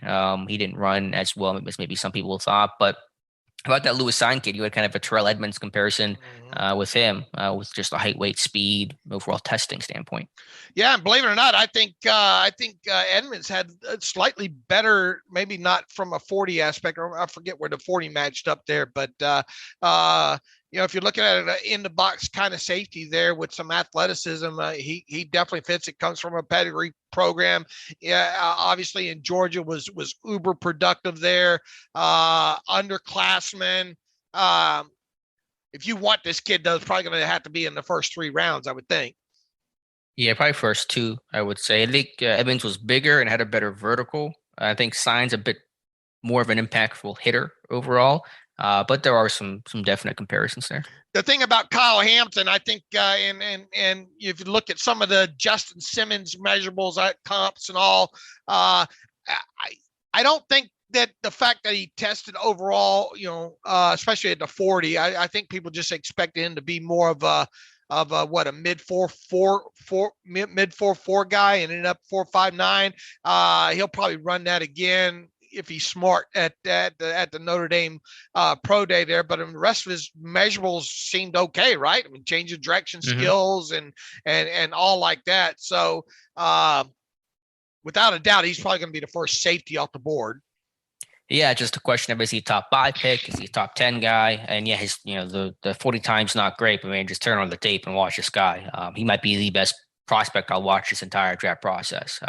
Good football IQ too. Great football. He's got good hands, range, is excellent angles, tackling. When he tackles you, you go down. There was no yards after contact when Kyle Hamilton is coming your way. But it's a good safety class overall. Where they're talking, Jalen Petre has been one of my guys. Tyson Anderson, one of those workouts where like, whoa, did he really do that? Tyson Anderson, 6'2", 209, 4.36 40, 35.5-inch 10.3 broad, good shuttle times.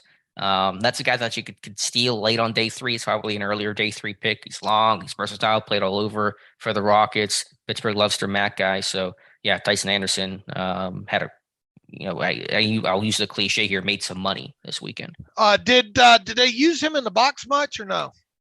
Yeah, he moved around some. They never really found like one true home for him, so he kind of played all over. So it's hard to really say like exactly where he best fits or where he played the most at Toledo. But he was a pretty versatile guy. Who was the best?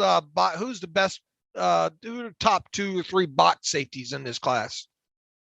Sign's probably up there. That's one of the better box type of guys. He's a good athlete overall. I don't know if. Who else? I mean, Petry's played that slot position, and you can probably play either that or strong safety.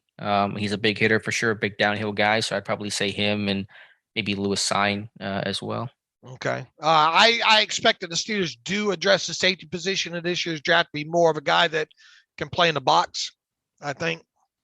Yeah, I mean, obviously, if they lose Edmonds, if they let him go, then that becomes a pretty glaring need. So we'll have to see what happens. There are a couple. I mean, the safety class. Who's the back? Even if they keep Edmonds, who's the backup? Yeah, I mean, well, Norwood kind of floats on as a strong safety, but Caleb Brewer, I guess, would be like the backup strong safety there.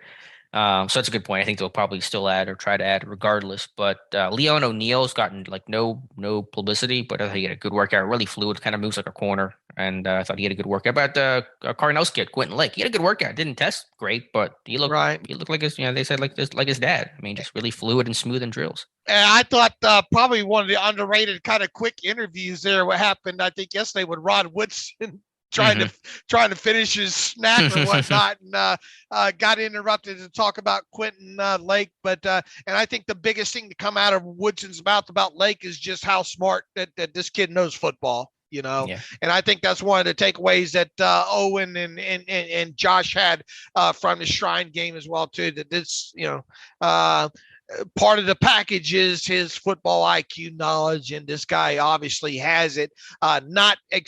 Not uber athletic, but athletic enough, especially if you're going to play him in the box. And the thing about it is with today and these box safeties is, man, you got to be able to cover, right? Yeah, I mean, you can't cover, you'll be exposed, whether you're playing in the box or whether you're playing, free safety, post safety. Is he draftable? That's probably a better question for the guys who saw him at the Shrine Bowl. It probably will warrant day 3 consideration, though, is my guess. 6th, 7th round? Yeah, that's kind of where I'm at. We've talked about that, I think, earlier show. That's probably going to be like a classic, one of those 2 7th-round picks. People will put Quentin Lake in their Steelers mock drafts. All right. Overall thoughts on the safety class? It's really good. Like just going through the names, and we've talked about so many. Man, it's a really impressive group. I mean, it may not. I've watched a little bit of Nick Cross, in the last last week and a half or so, and that's a guy too that I think underrated in this class. Okay, is he more of a free safety or strong safety? I think I saw him play all over in there in their defense, but I think probably more geared. I don't know, more geared to kind of a slot kind of safety type. Okay. One last name I'll give you, Kirby Joseph from Illinois. I think good rangy safety. Had a nice Senior Bowl week, and I think literally Ian Rappaport just tweeted about he had a hamstring injury as well, and he didn't test, but he jumped well, and so that's a guy that I think will be a good sleeper, maybe later day 2, earlier day 3. Kirby Joseph from Illinois. Percy Butler, I don't know anything about him, but he ran well. Yeah, a bunch of those Louisiana kids. I guess we'll have to go back and watch. They got a couple linemen, and they got Butler, so it's some raging Cajun. Percy was a Shrine Game guy, but I don't remember him. But I know I got a lot of the all 22 drill tape in there, so there'll be enough in there to look at him. And even the specialists ran well. Like a punter, Carmada ran a 4.56. I mean, even the specialists are flying. And Ariza was booming the ball. That's a guy that he's not a day 3 guy. He might be he might be early day 3 guy, but like he's not a 7th round punter. He's going to be like the top punter taken very, very early. Boy, he's going to look great in a Patriots uniform, isn't he? Belichick likes those left-footed punters, so I could see that for sure. Yeah, that's he's going to get drafted in the 4th round or something by Belichick. That guy can do it all, man. I tell you, that's one thing when watching all that Mountain West games this past season. Guy you couldn't help but notice out there. And not only can he punt, he can kick field goals as well too, and kick off. He's really a do-it-all kind of kicker there. And you're right, he will be drafted. It's just a matter of what round is he drafted, and I'm willing to bet he ends up with the Patriots. Yeah, I think he'd be legitimate, like 4th round pick, the way that Sepulveda was. He's better than Sepulveda was coming out of Baylor, but Hate's like him too. I mean, he's a rise that can tackle as well. But I also like Jordan Stout from Penn State, kicker and punter. I think he'd be more of a punter in the NFL, but he's got a big leg and did kickoffs as well, as I believe. All right. And Cal, how do you say his last name? Cal Adomitis. I'm not going to try to pronounce it, but the long he can snapper, move. Yeah, 4.97. That's a good time. And he had that charity, and Gorsuch wore a shirt representing it. That was cool. 64 starts. I don't think any player has more starts in this class than Cal does, but that was good to see for the long snappers. So that wraps up the combine. It was a lot of fun. It was good to see the combine back, and just after it not being there in 2021. So a lot of fun, Dave. Yeah, I hope that they keep it in Indy, though. I really do, and I think that seems to be the consensus coming out of there. I know this. I got a lot of tape to watch now. Yeah, me too. That's my biggest takeaway from this. I know enough about a lot of guys, or I know a little bit about a lot of guys now. So now I got to really get in deeper on some of these guys. What did I wanted to double back to a guy like Skye Moore now that we have all this testing in. There were some areas that he ended up having an RAS score a little bit lower than what I thought he would. And I think maybe his 3-cone had a little bit of maybe a play in that, even though it wasn't bad at 7.13. I was just surprised overall to look at his RAS score to see it as in the between 6 and 7, I think it was. Mm-hmm. Yeah, his shuttle times weren't great. The vert was just average, 34.5. The height hurts him a little bit, so he's probably a bit more of a tape guy. He ran well. But yeah, the numbers aren't as eye-popping as some of the guys at the combine. Right. I think before the agility drills, he looked a lot better in the RAS score than once the agility drills hit. And I think that's more because of his, because of his height, more is expected out of his agility drills. But he is thicker, though, than most that are 5'9.5". Mm-hmm. So I think that he's one of those ones that I'm not so sure, what you can do with that RAS score, overall, because on tape, he runs away from people, Yeah, he's one of those guys I want to get back on the tape of into for sure. And the RAS score is not bad. It's just average. Right. We're just so used to, if you're not putting up a 10, then it's like, you're not a good athlete, but it's still a good workout. And I think the other bad thing about it is seeing it seeing it go through the process. Maybe not look at those things during the combine, because it went from 9 points, whatever, down into the mid sixes, I think. And that's because the agility drills finally hit. Right. But a good prospect overall. And I think someone on Pittsburgh's radar if they do not re-sign Juju. And once again, this wide receiver, of all the position groups, which is the deepest? It has to be wide receiver, right? Yeah, I think receiver. All right. Off-ball linebacker is pretty good, though. That's linebacker. It's not bad, yeah. It's pretty solid into day two. So that wraps up the combine, Dave. We'll transition now into the quarterback position of the, not talking draft picks here, but talking guys already in the NFL. Mason Rudolph joining Jim Rome out in Cali during the combine, and again, didn't say anything radical or anything, that's super, super notable, but just talked about his overall preparation and mindset and, just that he's expecting a quarterback battle and embracing that, whoever that is against this summer. And so Mason Rudolph speaking with Jim Rome. Yeah, that poor kid's damned if he does, damned if he doesn't, right? Opens his mouth and I felt a lot of honesty in that interview with Jim Rome. I think one of the biggest takeaways there, and it shouldn't be a surprise, and people that are anti-Matt Canada aren't going to want to hear it, but it's Mason talking about how much influence Ben Roethlisberger had over concepts, schemes, and certain plays that Ben wanted to run. And I think more than anything, that gives some sort of credence to the fact that, Matt Canada gets some sort of mulligan in here from these first couple of years. Obviously, 1 year as offensive coordinator, then another year as a quarterbacks coach.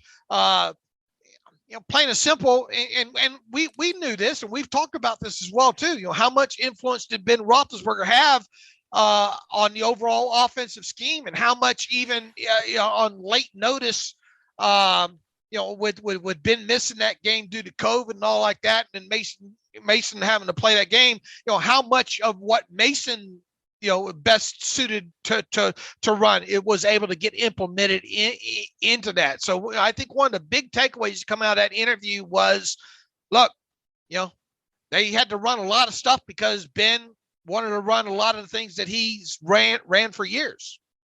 Right. And Rudolph said he thinks Canada's system fits him well in terms of the play action, the vertical game and stuff like that. I mean, Rudolph had made those comments before about, the compromise between Ben and Canada and how it's kind of more of what Ben wanted. So this wasn't anything really new or right. But people don't want to hear that coming out of his mouth.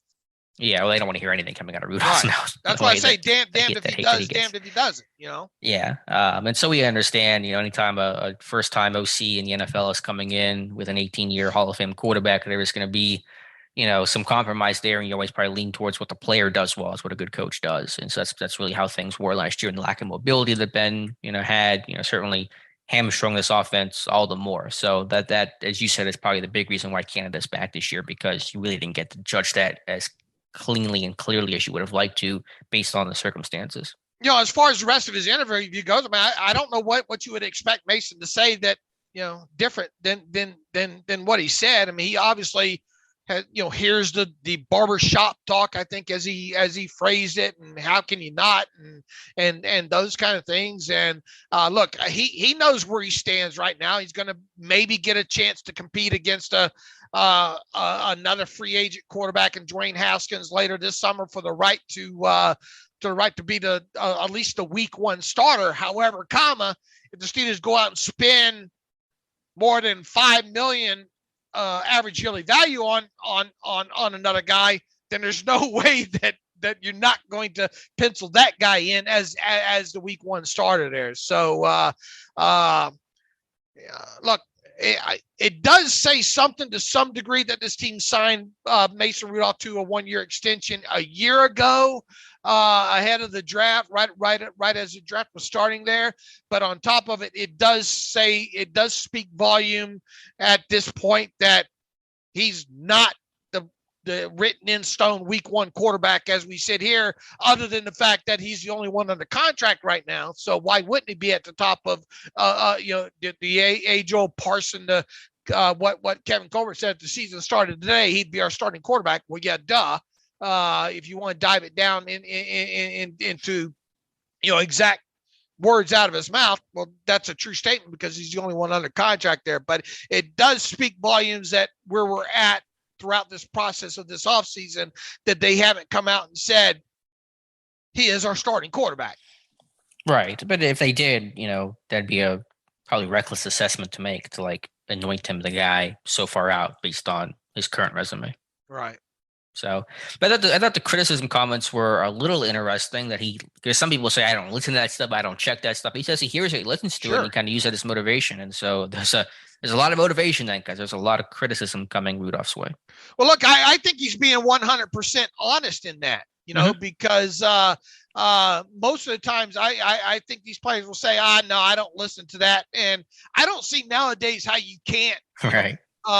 See any of that stuff, because even if you stay off social media, that stuff, as he said, you'd be passing by a restaurant or a bar, and it's on ESPN and that kind of stuff there. So try as you might to kind of stay away from that stuff, you're still going to be exposed to it, like it or not. And some people search it out, Right. And yeah, if you're on social media at all, then you have to see it. I mean, there's almost no way to avoid it. And even if you're not, like, unless you're living in a cabin in the woods upstate, like, you're going to see criticism because it's just everywhere these days. Right. So, I mean, I think he was just being honest in saying, yeah, I see it.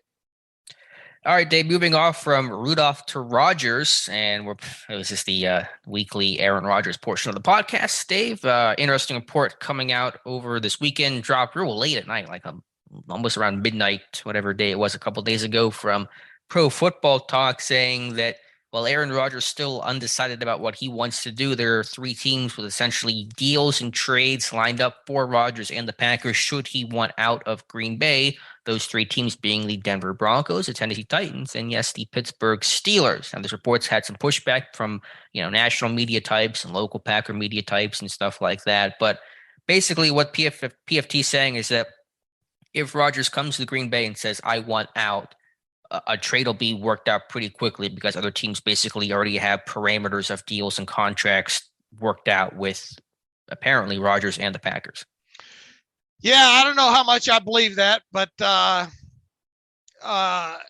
mean, look, anything that involving Rodgers is going to involve multiple picks, I would think, when it comes to any team, and especially the Steelers. So the biggest issue that I have with all the talk about Aaron Rodgers these last several days, and I've been on record on this right from the get-go, I don't think that anything personally, I don't think the Steelers deal for Rodgers, even if Rodgers is dealt this offseason. Mm-hmm. And I for several reasons, I don't think that happens. But some of the talk that they can't afford to do it is way off base.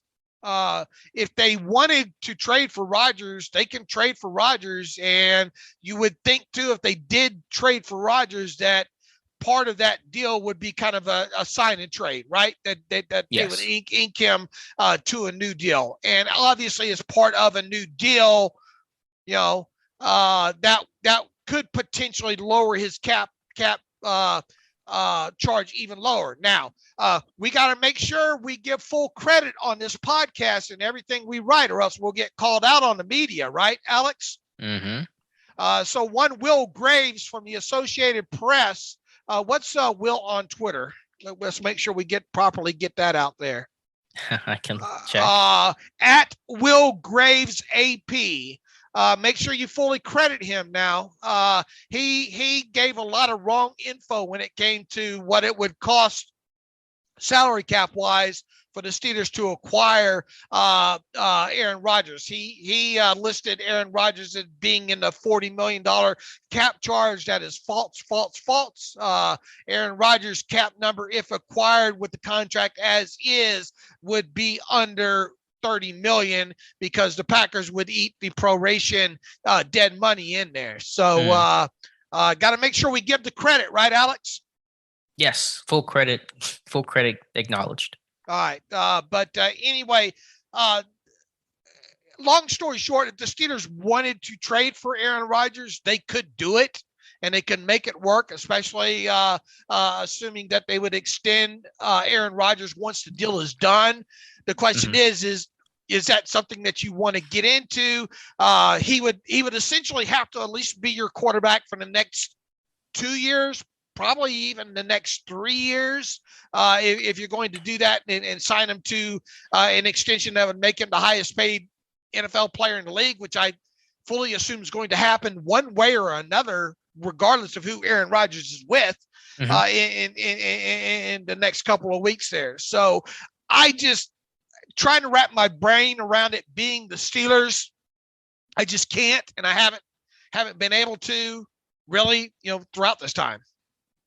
Yeah, I mean, I think it's still Green Bay or Denver is where ultimately Rodgers ends up, because reports are if he doesn't stay in Green Bay, it'll more than likely be the Broncos. But I can see Pittsburgh certainly being interested and being willing to make that move. I know it's a radical one without any precedent, but Pittsburgh's in a situation where they haven't had a quarterback, and an opportunity to get a quarterback like Rodgers is almost unprecedented in itself. So I'm more open to it, and I think the Steelers are more open to it than what people think. I mean, obviously none of us really know what's going on, but I think Kevin Colbert wants to find a franchise quarterback before he retires. And this is your chance to find a 2-time NFL MVP to leave your franchise with, which I think is certainly attractive to him and to the Steelers. So you obviously give it more probability than I do. Yeah, I mean, we're all spitball numbers. I think like a 51% chance he stays in Green Bay, a third 29% chance he goes to Denver, and then like maybe 15% Pittsburgh, 5% Tennessee, 1% if there's anything left over for something else happening. So reportedly, and I want to be careful of this because we heard this, I think, last Tuesday, reportedly he'll make his announcement tomorrow, probably on the Pat McAfee show, I'm guessing. I know Rodgers has said he wanted to make a decision before the franchise tag deadline, which is tomorrow at 4 p.m. Eastern time, given what's happening with Devontae Adams in Green Bay right now. So that's the report. That's the speculation. And according to Ian Rappaport, Rodgers is truly torn on what he wants to do. So short answer, I think you summed it up well, Dave. No one knows what's happening, and let's just all wait and see what happens.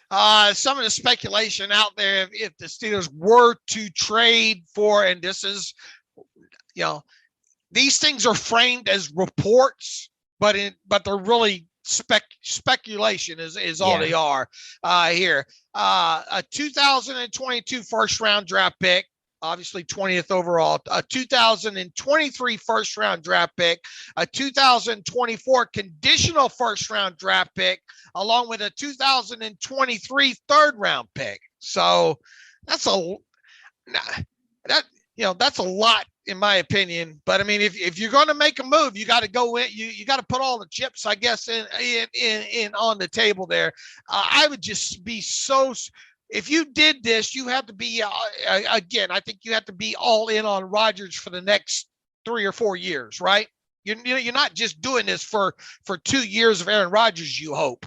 Right. The biggest concern with the Rodgers deal, hypothetically, is that, like, this guy could retire after. They get retired at any time. Like, he's talked openly about, contemplating retirement and stuff like that. And so even if he signs an extension, will he play it out? There's no guarantee of that. So there is, to me, that's like the biggest reason to not do it, is the risk of him just deciding after this year, I don't like it here. I'm going to go retire. Like, he could easily do that. What about the whole, Aaron wants Devontae to come with him wherever that goes?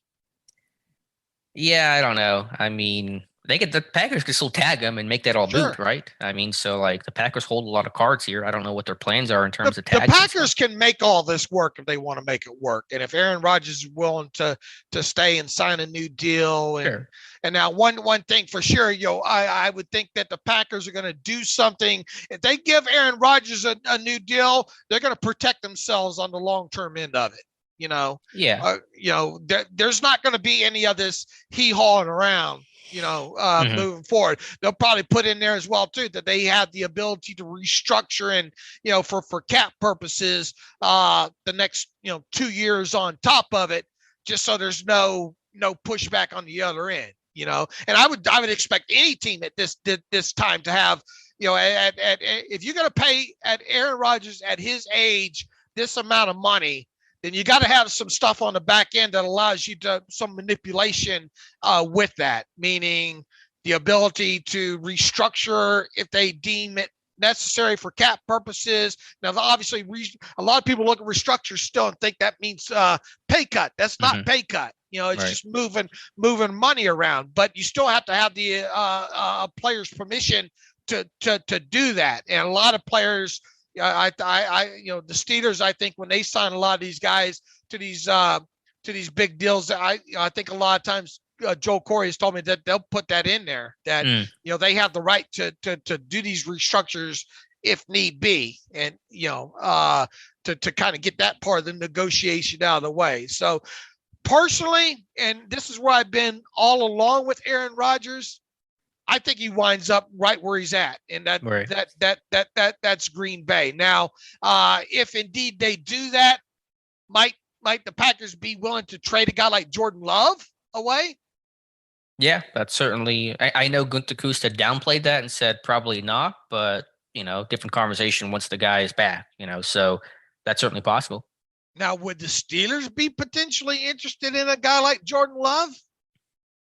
Again, anything's possible. I mean, it'd be based off your pre-draft evaluation, because the guy started at one game and it wasn't a particularly good showing, granted in difficult circumstances at Arrowhead against KC. So I don't know how much they like him coming out, but maybe, I guess, is the answer. That my guess is maybe going with a more veteran option, but potentially. Now, once again, let me recap where I am on this. I don't think it happens with the Steelers and Aaron Rodgers. I haven't thought that it would happen since day one of this thing. However, don't look at this as the Steelers can't do it. Do something like this from a cap and from a, look, if they want to trade for him, they definitely have those picks where they could trade for him. But nobody should paint this in the corner that the Steelers can't do such a deal. I don't think it's wise for them to do it.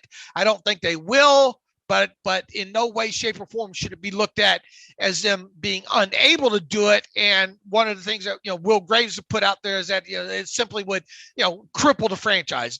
That's just not true, because you can massage this thing to where you could work around it, just like you worked around it when you had been under contract there. And the last thing I'll say about this is I know so many people have said, well, Rodgers wouldn't want to come to Pittsburgh. The O-line's bad, blah, blah, blah, blah. I'll say it, but go ahead. I don't mean – I think it's a component you would look at, but I think that's a short-sighted view, because I think what Rodgers cares about more, and why he was upset at Green Bay, especially in past years, was like, how is your team run? How much of a voice will Rodgers have in the conversation? His relationship with the coach, relationship with management overall, and just being in the know and being told things. Like, I don't think Rodgers was told like they were going to take Jordan Love until Love was drafted. That's how we found out about Love being the draft pick. So I think it's less about a thing that can be more easily changed, like an offensive line room, and more about the big stuff, big picture things like culture and how your organization works and respect for your coach, which Rodgers seems to have for Mike Tomlin. Those are the things that I think matters to Rodgers a lot more than what your particular offensive line looks at a particular moment. Yeah, but if the Steelers brought in Aaron Rodgers, it's going to be Aaron Rodgers' offense, right? Sure. Yeah. Right. But I'm saying it's not about offensive line being good or bad, or this offensive line is slightly better, so I want to go to Denver instead. It's like, will I have a role in management moves, and will I be in the know and have those conversations, which it seems to be what Green Bay's doing now, which is why he seems to be happier there. Now, also, all that I've said, it would be intriguing to watch Aaron Rodgers play in Pittsburgh. I mean, I wouldn't shut off the TV. It would certainly be interesting. I just can't see anything like that happening. But stranger things have happened, so we'll see. And I bet he stays with the Packers, though. Yeah, I think that's where a lot of people are at. But hopefully by Wednesday's show, we know. So at least the conversation can have finality to it. Right. We'll see. At least have some sort of an answer. Speaking of quarterbacks, Mitch Trubisky, again, reportedly Steelers interested in him, and reportedly, according to an ESPN article from Jeremy Fowler and Dan Graziano, Trubisky might command more than $10 million annually. So I know we talked about what he might get and more than what people think, but $10 million, a lot of money for Mitch Trubisky. Man, 10 million, maybe 10 million over 2 years, but look, I get it. I get it, but I don't get it. I get it from the fact that people are trying to say the supply and demand right now when it comes to the quarterback position and this not being a great draft class, playing a obviously some sort of role in that, but it just doesn't mean that you overpay for a guy. I don't think. I mean, if he was worth his salt, he would have got more than $2.5 million. I think last year, and it's not like he did anything during the 2021 season that makes me feel any different than a year ago about this guy. You know, was there a box of uncovered Zapruder film tape or something that has come up with this guy? $10 million is a lot to pay a guy like him. Yeah, I understand the overall principle. I understand the inflation from $2.5 million, maybe going up to 4 or even 5, along with the draft class and all like that. But $10 million, really? Yeah, I know the cap went up, but it didn't go up. The percentage Trubisky salary is apparently going to go up. And again, I get the overall principle of if you're paying a guy to potentially compete for a starting job, that guy's not going to get paid $3 million. You know, he's going to get paid money because he might be your starting quarterback, and those guys get paid well. And quarterbacks, you know, prices are up, and you know, free agency money in general is there's a tax to it, and there'll be a market for Trubisky, which pushes up the cost even more. But overall, yeah, I don't know what has changed for him to go from clear backup $2.5 million last year to he can start for us. Let's pay him over $10 million, and there's, you know, 5 or 6 teams vying for him. It really sounds to me that in a weaker quarterback class, in a year where a lot of the veteran quarterbacks may be staying put, you know, Rodgers, of course, could be staying put, and Russell Wilson probably staying in Seattle, and, you know, Carr probably staying with the Raiders. There's just a scarcity for quarterbacks, and that's driving up the cost of some of these guys, Trubisky included. I mean, if you're the Steelers, how would you feel if it ends up being a 2-year, $20 million deal for Trubisky? How would I feel, or how would they feel? How would you feel?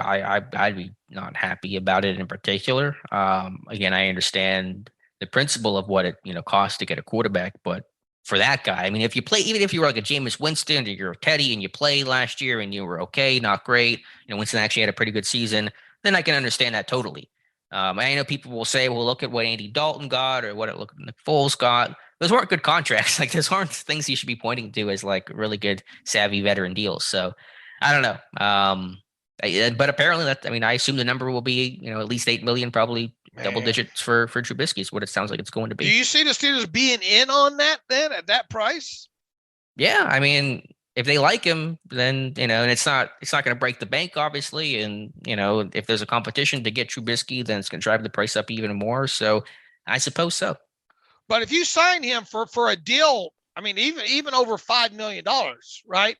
$5 million average. If you sign him for more than that, there is no competition. That's your starter. I don't know. I mean, I feel like there's gonna be some competition this summer, but I understand the point you're making is the guy making 10 million going to back up the guy making 5. Right. I mean, and Mesa's not even making that, you know, average yearly value, you know. So I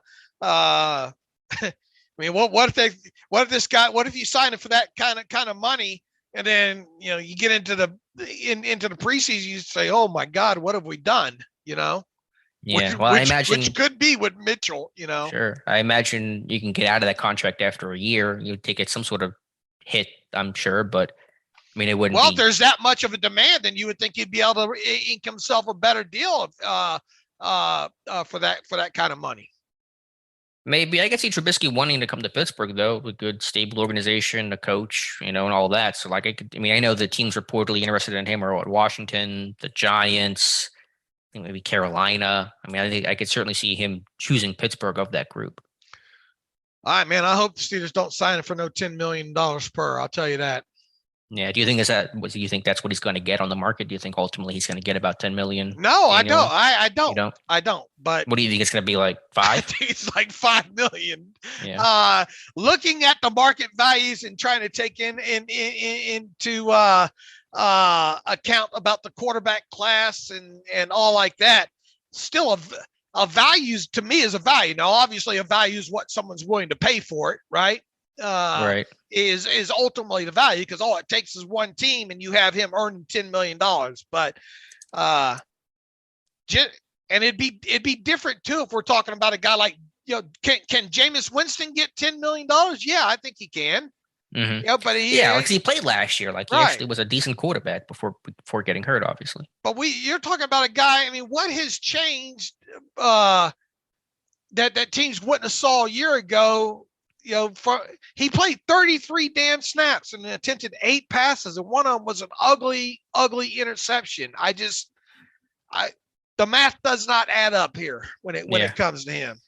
I'm going to take one hell of a victory lap if he comes in at $5 million or less. Yeah, that's what I would pay him. But I understand, a year removed from Chicago, the Bills sing his praises. He's a pedigree guy. Pittsburgh likes their pedigree guys. I was looking, by the way, at that 2017 Pro Day. They had both Colbert and then quarterbacks coach Randy Feetner there. So they definitely had some interest in him coming out of college. Right. I mean, and I'm not denying the fact that he could end up with the Steelers.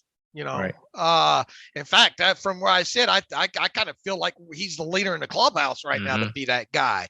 Doesn't mean I have to like it, but right. I think most of a lot of people probably care what we think about this, but I mean, once again, it does. We could sit here all day and say the Steelers should trade for X quarterback. Well, if we deep down inside don't think that's going to happen, then what good does it do to talk about it? Sure. Yeah. My guess is I'll say they're going to bring in a veteran arm this offseason. And I think it's going to be either one of Trubisky or Garoppolo. I think one of those two guys will be on this roster in 2022. And say Garoppolo goes back to the fact, are you really going to bring him in just for 1 year? And that's another guy that if you did trade for him, especially with the salary he's scheduled to earn, you have to get him. You're going to have to get him signed to multiple years. Right. That would be the expectation. To get that salary down.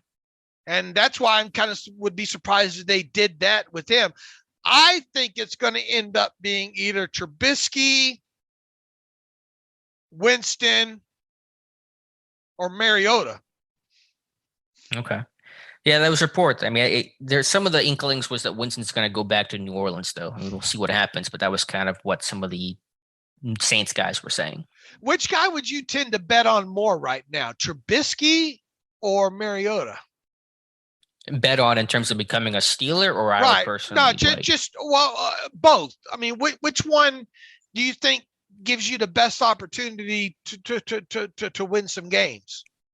I mean, both are going to be in that same boat about like game managers, and they're not going to be like the guy that leads you to a bunch of victories. I mean, it's not like either's a great option, and Mariota's neither played last year, essentially. I mean, my inkling's always kind of been Mariota because he's a little bit more of an experienced guy that I think has just been a better quarterback overall. But I understand, like, Mariota's no savior to this team. Don't misunderstand me. Like, any quarterback of those guys you have, you're going to have to run the ball well and play really good defense. It's going to be the approach regardless of who your quarterback is. Now, I think Trubisky's more likely to become a Steeler, though, than Mariota is. Okay. I mean, what's Mariota's value if Mitch Trubisky is $10 million? I imagine it's going to be less than that, just because he's a bit older, I guess, and he hasn't really played for like 2 years. So I don't know. I don't know what the number's going to be, $5-6 million maybe on Mariota. I'm not sure what he did this year with the Raiders. Well, we don't have much longer to wait to find out, I don't guess. Yeah. All right, Dave. I think that was everything I had from a well, let's talk about today's standpoint. Anything else you want to add before we get to reader emails? It seems like we're missing something here. I'm trying to. We talked about. I guess we hit Trubisky. We hit Aaron Rodgers. Okay, I guess that's pretty much all of it then. So. Yeah, before we wrap up here, let's get to my bookie here. From all the biggest games to the smallest events, make every bet worth your while with my bookie. Obviously, football season is now over, but basketball season is right in the heart of things right now, and NBA starting to get into the final phases, and we're in March. That obviously means March Madness. I think we have a lot of these conference championship, in college basketball starting to wind up right now. So within that, I think the final when is selection Sunday, Alex? Is that next Sunday? I haven't followed closely. That sounds right. Soon, I assume. Who's your college basketball team? I know the Suns are your NBA team, right? I don't really I don't watch a lot of college basketball. I guess loosely Pitt Pitt just because it's local, but I don't really have a team. What are you? Are you like UNLV or something? No, I'm just I just watch. I've got to the point now where I only watch college basketball during the tournament now. Same, yeah, I'm the same way. And that's really it. And as far as NBA basketball goes, I only watch it when it gets into the playoffs in a key game or something like that. There, I got burned out on basketball years ago when I was in Savannah, chasing the man around. when you get a lot of bad beats that way, and really turns your stomach. And NBA, man, it's excruciating to watch the final 4 minutes of any basketball game. Just seems to be excruciating with all the fouls and all. But look, I know a lot of our listeners do watch basketball and pay attention, like to bet a few bets on, have a few bets on it as well too. So there are obviously tons of great games and prop bets to take advantage of every week, even in basketball. But look, if you want a good deal, don't wait any longer. Head to MyBookie today and redeem your double deposit bonus so you can get in the game and start winning big today. Make sure you use promo code TERRIBLE, that's terrible, to sign up to receive double your first deposit instantly in your account. No hassle, no wait. A lot of things, you can obviously bet on MMA fighting there. Once you get hockey, obviously don't have basketball or baseball right now to bet on. Wondering if they're going to get things sewn up with that. But just because it's not football season doesn't mean that there aren't things to bet on. And if you're looking for a place to bet on things, MyBookie is your place. Bet anything, anytime, anywhere with MyBookie at mybookie.ag.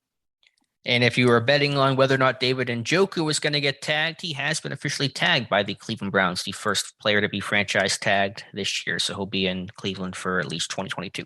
Absolutely. And I think there was a lot of speculation whether or not he would hit the market or not, right? Right. A couple of years ago, he was asking for a trade, and now he's happier. And now, not by his own will, I guess, but staying in Cleveland nonetheless. So that's a little bit of breaking news from around the AFC North. Dave, let's get to read emails and close out today's show. And I think the Browns have come out and said, look, Baker Mayfield's going to be our guy next year, at least this next season. It's going to be interesting to see how, if any, contract talks go with him. Yeah, I mean, they really don't have a choice, as you said. Like, they couldn't trade him. That fifth-year option's guaranteed.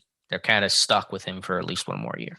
All right, Thomas Fortin writes in, QB strategy. Hey, guys, longtime listener. My wife can pick out your voice, Dave. She says, that guy again, question mark. You've probably heard that one before. And you're like, that guy again. More than once. My wife even says that. That guy again. He says, my take on quarterback is that we need to take a chance, but don't be stuck on a guy for 3+ years, which we would be if we draft a guy in the first round. And Mike T is not leveled one of these guys. Punt on this draft and take someone like Carson Wentz. He still has some upside. Cheers and happy draft season. Thomas from Calgary. The thing is even if you took on the Carson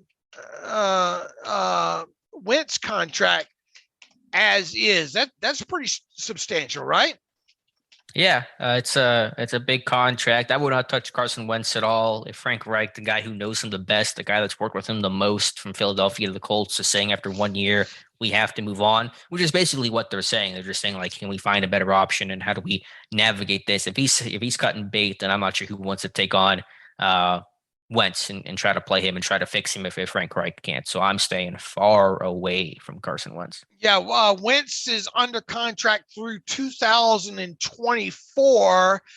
He's scheduled to earn a base salary of $22 million in 2022 and have a guaranteed salary. 15 of that $22 million is fully guaranteed. So now, I suppose that you could do something with Wentz if you traded for him and restructured that a little bit, because look, you wouldn't inherit that proration from the Colts. So you could, create your own proration if you wanted to work that number down for cap purposes there. His cap number as is would be $22 million right now. And the Steelers, if they wanted to, they could obviously managed to afford that. And then if they didn't restructure the deal, how he played in 2022 would, obviously decide if they keep him or not. He's got very, if he was deemed worth keeping after 2022, his salaries in 2023 and 2024 respectively would be $20 million and $21 million dollars there. So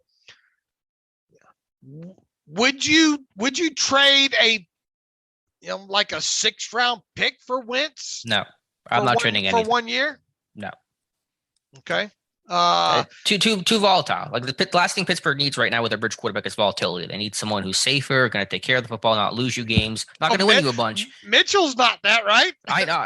I'm not calling for Trubisky to become the next Steelers quarterback, but I don't get a vote here, unfortunately. But Wentz is even worse. Who best fits what you're looking for? Non-volatile, because it's not Jameis either, right?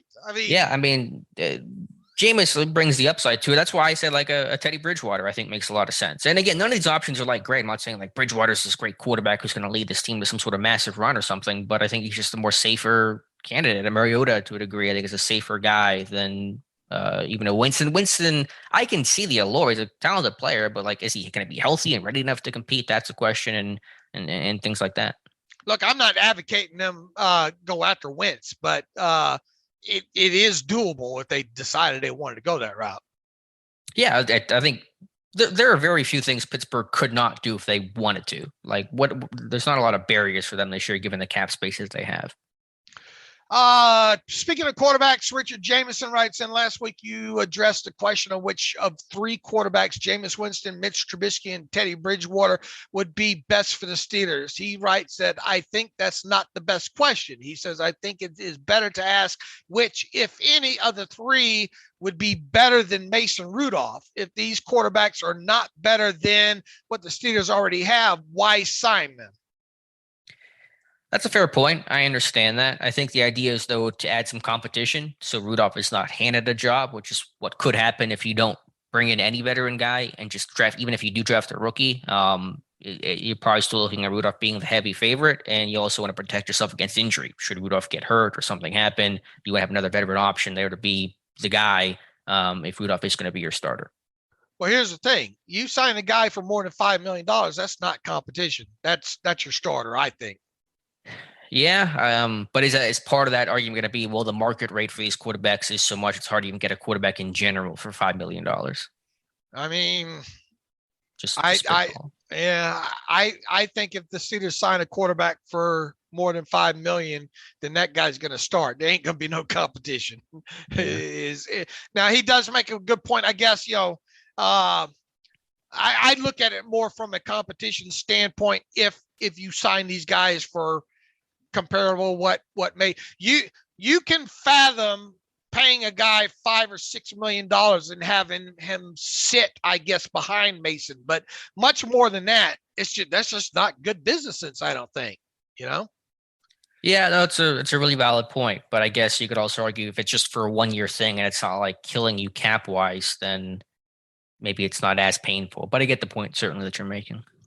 More quarterback questions here. Malik Willis, top 5. I think Malik Willis has favorable comparisons to Trey Lance. Lance was drafted 3rd overall in 2021, and in all purposes sat his rookie year to develop. I think some team will fall in love with Willis and give up 2 first-round picks, just like the 49ers did last year. I mean, I guess that's fair. The thing is, man,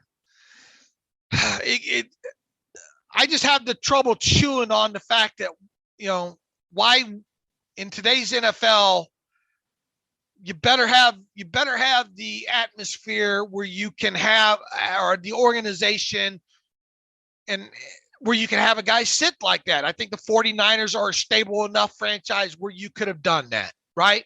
The Bears, not so much. The Steelers, obviously, if they were to get Willis, you would think that barring injury, Willis would sit. I don't think it's just as easy as saying some team will fall in love with Willis and give up 2 first-round picks just like the 49ers did. I think it's got to be a situation where there's comfortable a comfortable atmosphere where the coach isn't going to get fired after this year and the general manager's not going to get, where you have time to actually let these kids sit and develop. Yeah, that's a really good point. And I'm sure there are a couple teams out there that could fit that bill. Maybe once the dust settles post free agency, we'll have a better, some more clarity there. If you want to play devil's advocate, if you do draft a rookie, even if you're like a Denver or a Washington, you sit there and say, do you really want to fire me after 1 year and change quarterback or change coaches for this young quarterback? Like sometimes that rookie quarterback will buy you time of saying like, this is our plan. It's just going to take another year just to develop and to really go in the right direction. So sometimes that franchise quarterback kind of buys you almost some time. And once again, Willis is going to be a guy that's continually attached to the Steelers throughout this thing. He did nothing at the combine to think that he's hurt his stock in any way, shape, or form. If anything, he may have helped his stock just a tad bit while in Indianapolis here. I guess the thing that I get past too is if for a guy, some of the guys in the top 10, is it worth passing on for some of these teams that need some of these other positions to get a guy like Willis with so much what if attached to him? Yeah, no, I understand. But I think certainly Pittsburgh and Willis will be one of the more popular combinations this draft season. Is there zero chance Willis falls to the Steelers at 20? I don't like saying zero chances, but I'm pretty confident he'll be off the board before pick 20. So I think it's a high chance he will be gone by then. Okay, so less than 1% chance that he's on the board at 20, according to you. Well, I didn't say less than 1% either. I mean, a pretty high chance, like 80% chance he's gone before 20. All right. Look at the Steelers. It goes back to the Steelers. Think that's their guy. Then, I mean, I suppose I've seen some stuff out there that it cost. Obviously, you'd have to swap first this year, and then you'd probably have to give next year's first on top of it. I don't know, maybe next year's second or at least a third to get up, I don't know, 10 spots or so. Yeah, it just depends how high you're going and how competitive it is to get there. When they went up to 10 to get Devin Bush, it was what did they give it? They gave it the first, second. Is that what they gave up, right? First and the second is what they gave up for, I think. It's been so long since that happened. I forget what the compensation was. Because that was I'm trying to think. Or it was like next year's second. I can't remember what. All right, here it is. You told me. To acquire the 10th pick from the Denver Broncos, Denver received Pittsburgh's first and second round picks, 2020. 2019 first and second round picks, and a 2020 third round pick. Okay. Yeah, I remember Colbert saying they wanted to have at least one day 2 pick that year. That was very important to them. So, obviously moving for a quarterback, if there's more competition, it may cost more, but it may not necessarily cost 2 first round picks if you're only going up, let's say, 6 spots, and maybe the competition isn't as fierce for Malik Willis. Let's see if we got one more in here. Dave and Alex from Paul Brown. What constitutes an official versus an informal combine interview? Our teams allotted so many official interviews. With this in mind, is there a story on the site of a list of all interviews? Couldn't find it. I mean, Paul, you go to SteelersDepot.com. We have a list of people that Jonathan got to admit whether or not they met with or not. Now, as far as formal and informal interviews go, formal are those. What do we determine was the time? Was it 18 minutes? 45, 18 minutes. And those are ones that are on a schedule. So players handed a card essentially and saying, these are your interviews, these are the times and stuff like that. The informal is kind of more of a free-for-all. It's in a different room. It's just scouts and players kind of mingling together. They're brought in groups. Actually, check out an article. Go on Fran Duffy's Twitter account, and he's got a great article that kind of lays out the timeline of what a day at the combine looks like. It talks about formal meetings versus informal meetings and kind of how they're different. So there is a clear difference between what a formal meeting is and how that works versus informal. Okay. I might want to read that. You might, send that to me. It's really good. I will. When you get a chance there. And yeah, so check out the Combine. Just type in, it's not sticky anymore, but Combine interview master list in the search bar. You can pull up the list there. We do have some listed as informal, some listed as formal, some as neither. There are 56 listed as either formal or not noted. And so obviously that's over the max of 45. And so some of those must have been informal type interviews. But we have a pretty exhaustive list of who they talk to, especially from a formal meeting perspective. This might be the longest, biggest list we've ever compiled. Easily. Some years it was like 10 guys maybe we found out about. This year it is, we probably have every single guy they talk to formally. We can't exactly suss out that is because we're a little over what the max is. So some of those must be informal, but like that's as comprehensive as you're going to get. Right. And once again, you look at that and it's just part of the Blues Clues because some of these kids are underclassmen that they really haven't had a chance to talk to and, just want to get a feel for and those kind of things. So as this process continues and we get into the pro day circuits and where Mike Tomlin and really all the coaches end up going, and then the pre-draft visits, who they bring in, that'll be a big part of this as well too. So Jonathan did a great job in helping us compile that list for sure. Yeah, definitely. We are really thankful to have him and hopefully he'll be back next year. I assume that he will be. Yeah, I assume too. We'd like to send some people with him maybe as well too. Let's see if we got any more here. Chuck Griffith, any tight end? I think we already hit on that question there. So with that, let's wrap it up there. And you and I will be back on Wednesday. And we just mentioned Jonathan Heitritter.